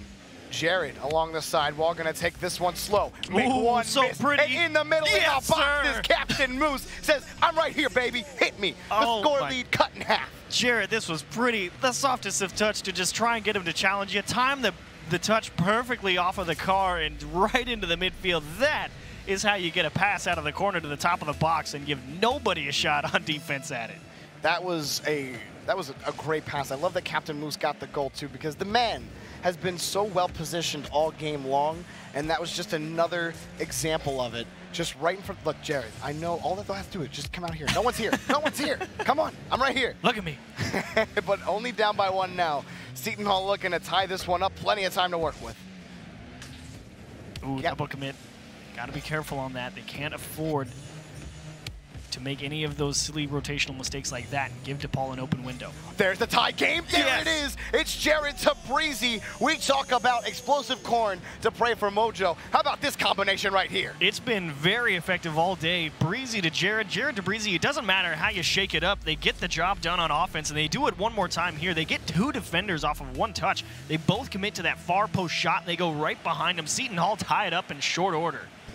And Seton Hall looking to take this game away from DePaul, looking not enough boost. Breezy says, I'll take the demo as well. Gets it out to Jared. Jared, past another, and Goozy on his way back to the net makes a save. This is still dangerous territory for DePaul, who are quickly losing control of this game. And if there's one thing you're noticing very quickly as the Blue Demons is that if Jared is in charge of the ball, expect the first one to be a fake.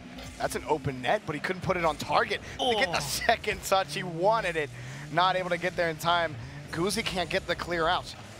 But a double commit will allow another open net. There's the shot, the goal, and Seton Hall Pirates take the lead. Breezy's bringing back his offensive scoring capabilities from the Marquette match, placed all the way to the top left. Not quite as high as he would like, but either way, Goozy not able to make the stretch and throw it into the corner. And just like that, DePaul goes from 2-0 up to 1 goal down in the space of just over a minute. Yeah.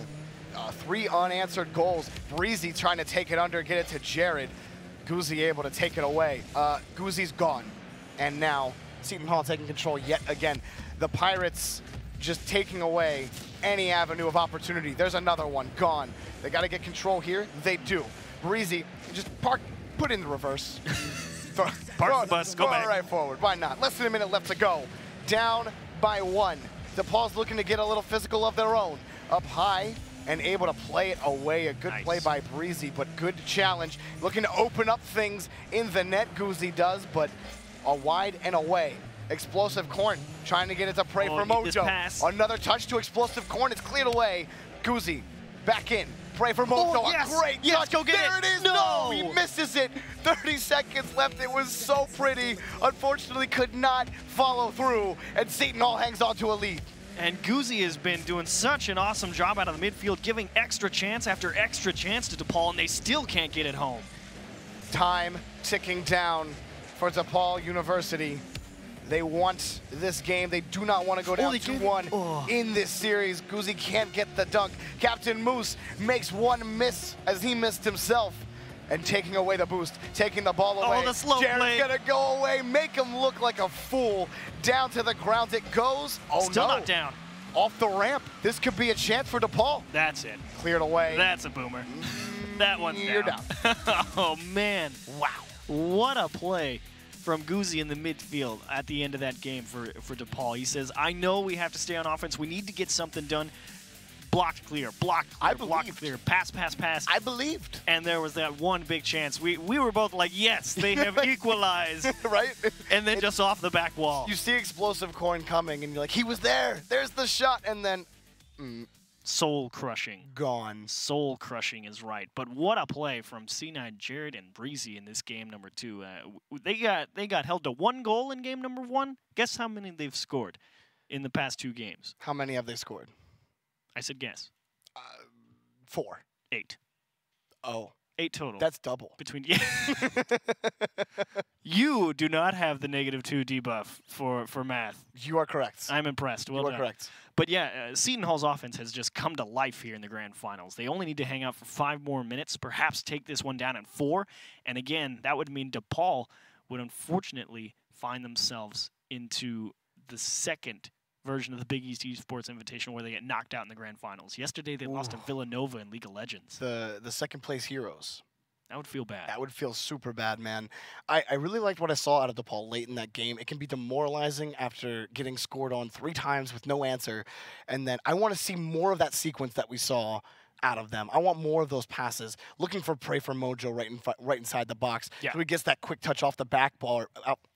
Off the backboard, and then hitting Explosive Corn. You got to keep going for that stuff because that's what breaks down a defense. That's what pulls people out of rotation, pulls defenders away from the net. Keep trying for that. Keep pulling them away from the line, and you will be able to score goals. And they did get 2 quick goals in the game, but you had mentioned it in a previous series. Is the good thing for Seton Hall is when you score 2 quick goals with over 4 minutes left, it's plenty of time for Seton Hall to come back in that game. That's exactly what they did. Exactly what they did is right, and we might be just 1 game away from clinching it. Hashtag Big East Esports on Twitter if you think Seton Hall closes it out in 4, or if it goes all the way to game number 5. We'll have to find out here as we prepare to get game 5 underway. But of course, the other one, or game 4 underway. Thank you very much. He's not good.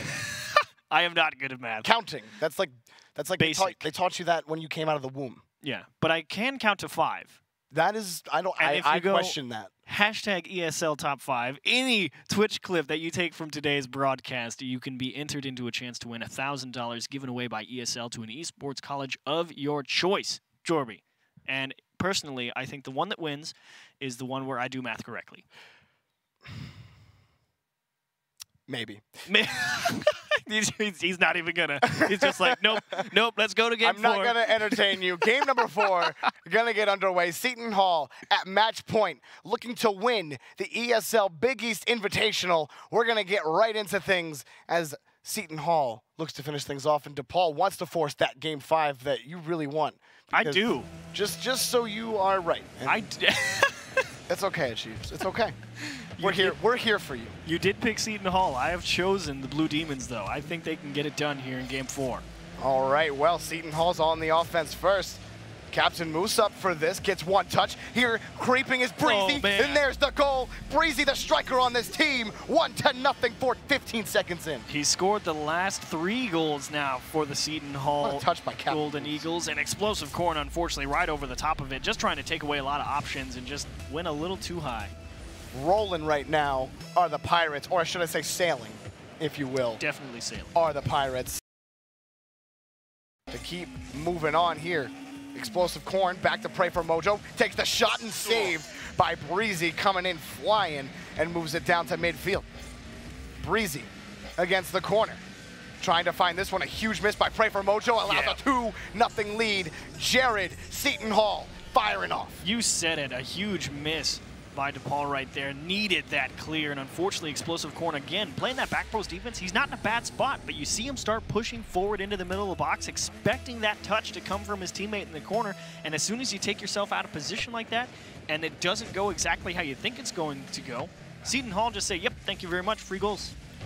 Well, passing it away, we have the opposite that what we had in game number 3, and that was DePaul going up an early 2-0, and now it's Seton Hall who has to maintain a 2-0 lead or maybe add on to it, and I think they would be well suited to add on to that lead. A quick passing play, ooh, that was a bang bang, and then thrown away to the side. Up, Guzzi, off the ceiling, off the backboard, and expecting a touch with Pray for Mojo. Explosive Corn back to Pray for Mojo, flipping it around, looking for himself, and everybody's bumping into each other. We're playing bumper car mania out here in the midfield. Gone it goes. Someone finally finds it. It's Guzzi. He gets it out. And he almost steals it right off the hood of Seton Hall. Unfortunately, Breezy has a breakaway. They went for the pass, actually. I think Pray for Mojo was bait to the post. I like that, though. I like that you're looking for the passes over a 1v1 shot most of the time, just because you'll keep going for that. And then your teammates will realize, okay, you want to keep going for passes? We'll go for passes then. Let's get it going. Seton Hall, 3:15, 2 minutes, 2-0.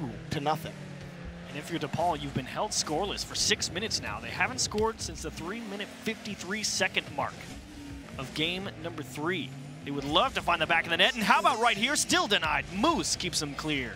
Moose and Breezy have done so much defensively. A quick pass to Breezy, picked off by Guzzi, saved by Captain Moose, and cleared away nicely by Breezy. Captain Moose on the assault, but not close to it. Jared gonna keep it in play towards the net, and it's gonna be cleared out for now. Midfield, back another pass. Pray for Mojo, looking for Guzzi. There's another passing play. Chasing it up as Guzzi can't find the second touch, and keeping it in play though.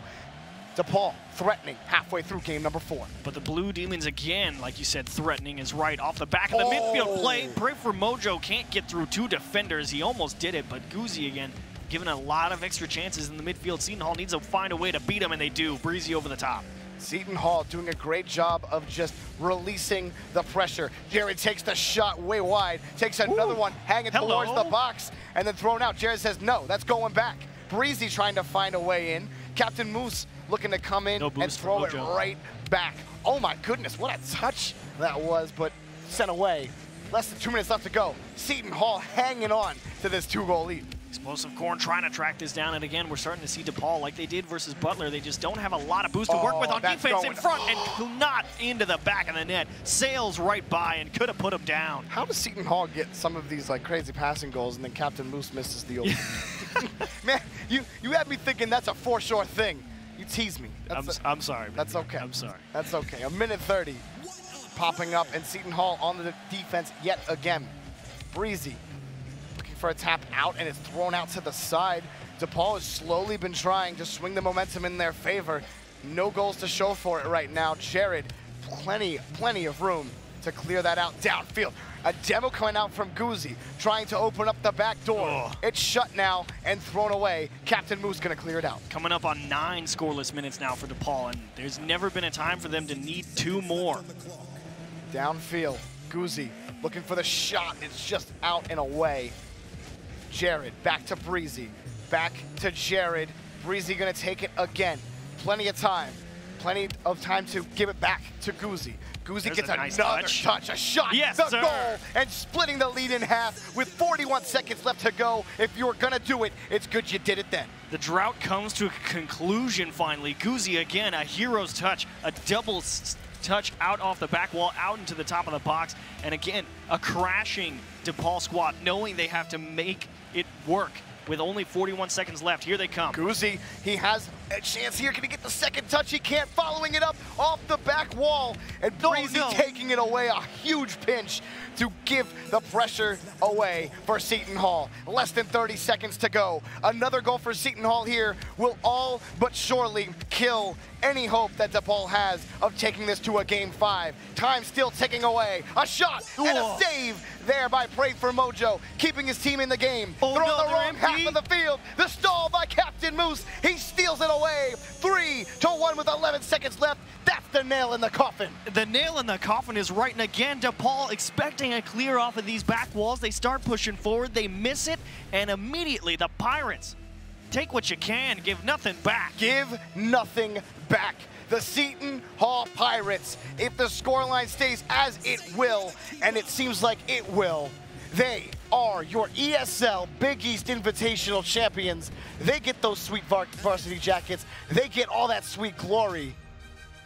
What a series. What a series is right, and unfortunately, if you're DePaul, you are upset. Again, come to the grand finals. Yesterday it was versus Villanova that fall short, and today they come out to play versus Seton Hall, and they get off to a good start, a good win in game number 1.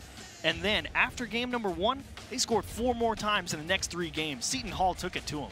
Seton Hall absolutely took it to them, and I gotta tell you, Jared in that last game, he was the Captain Moose of game number 4, playing so well in the midfield. He just did so much work. I was really impressed with him, but I was also impressed by Captain Moose.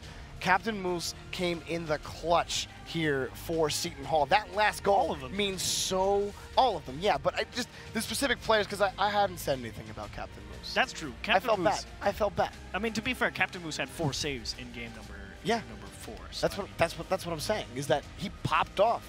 And then that third goal that they got, that's not a nothing goal. You're right. That 2-goal lead with 11 seconds left is an insurance and well, a confidence that you're going to win the game. It's not even insurance. It's more just like, ha. All right, we're done here. See you later. That's the walk-off is yes, what that is. Absolutely. And a brilliant victory here for Seton Hall. Again, before we even started watching these games, we were thinking, all right, DePaul looks real good. They crushed everybody in the round robin. 3-0, 3-0, 3-0, 3-0, 3-0, until you get to Seton Hall. 3-1. Fair enough. Seton Hall's a good team, and then they come out here. DePaul starts off the day going 5 games with Butler, and Butler was only able to win 2 games in that round robin format. They made a lot of good adjustments, and then unfortunately, DePaul came out on top of that, but they just weren't ready here for Seton Hall. Yeah, Seton Hall just, again, less mistakes.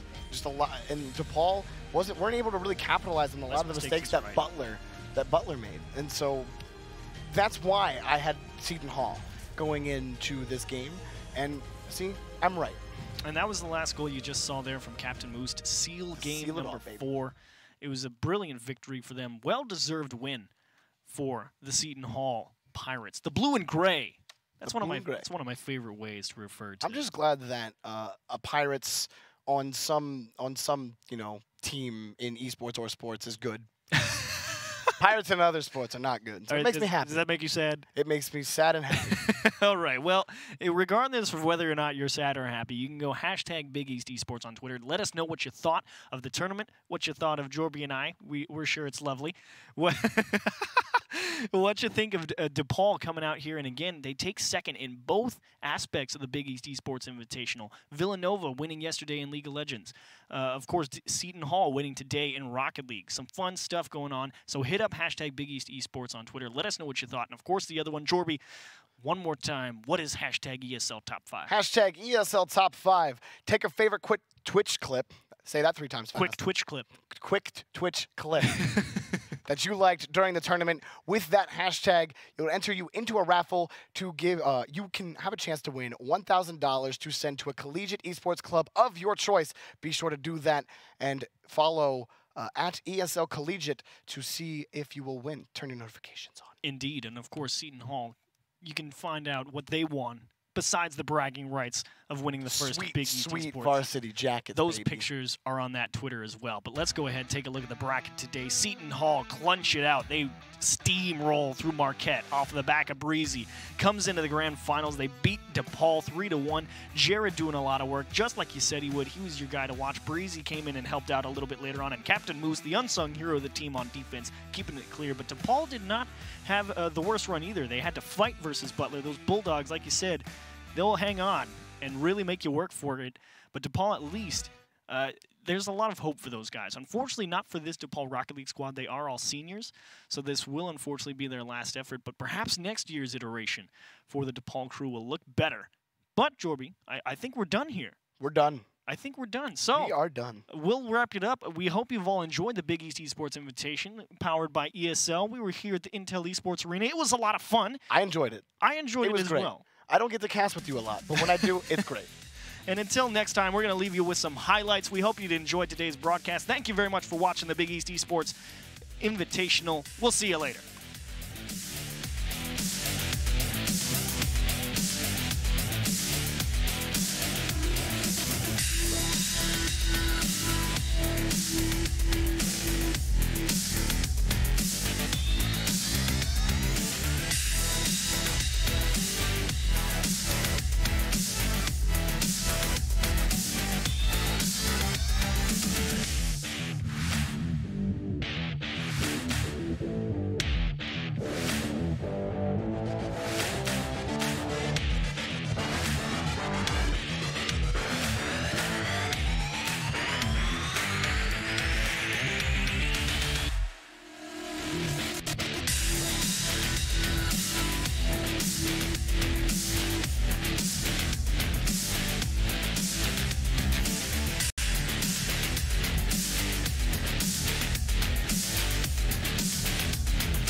Big cities,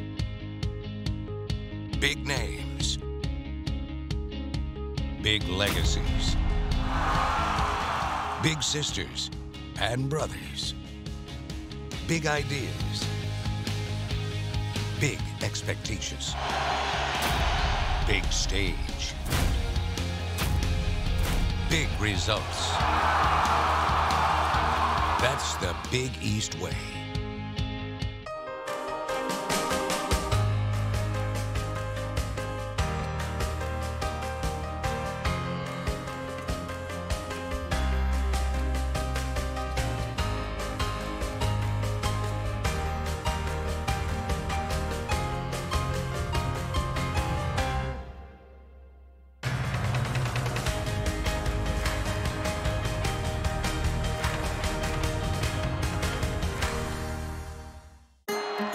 Divine Providence. It's a reason why Providence is making that trajectory toward greatness. If we get you on this campus and you just walk around for an hour or so, you're going to feel something that's qualitatively different. Providence College is a place that has helped people think, thrive, and achieve. Divine Providence is right here. Open your eyes.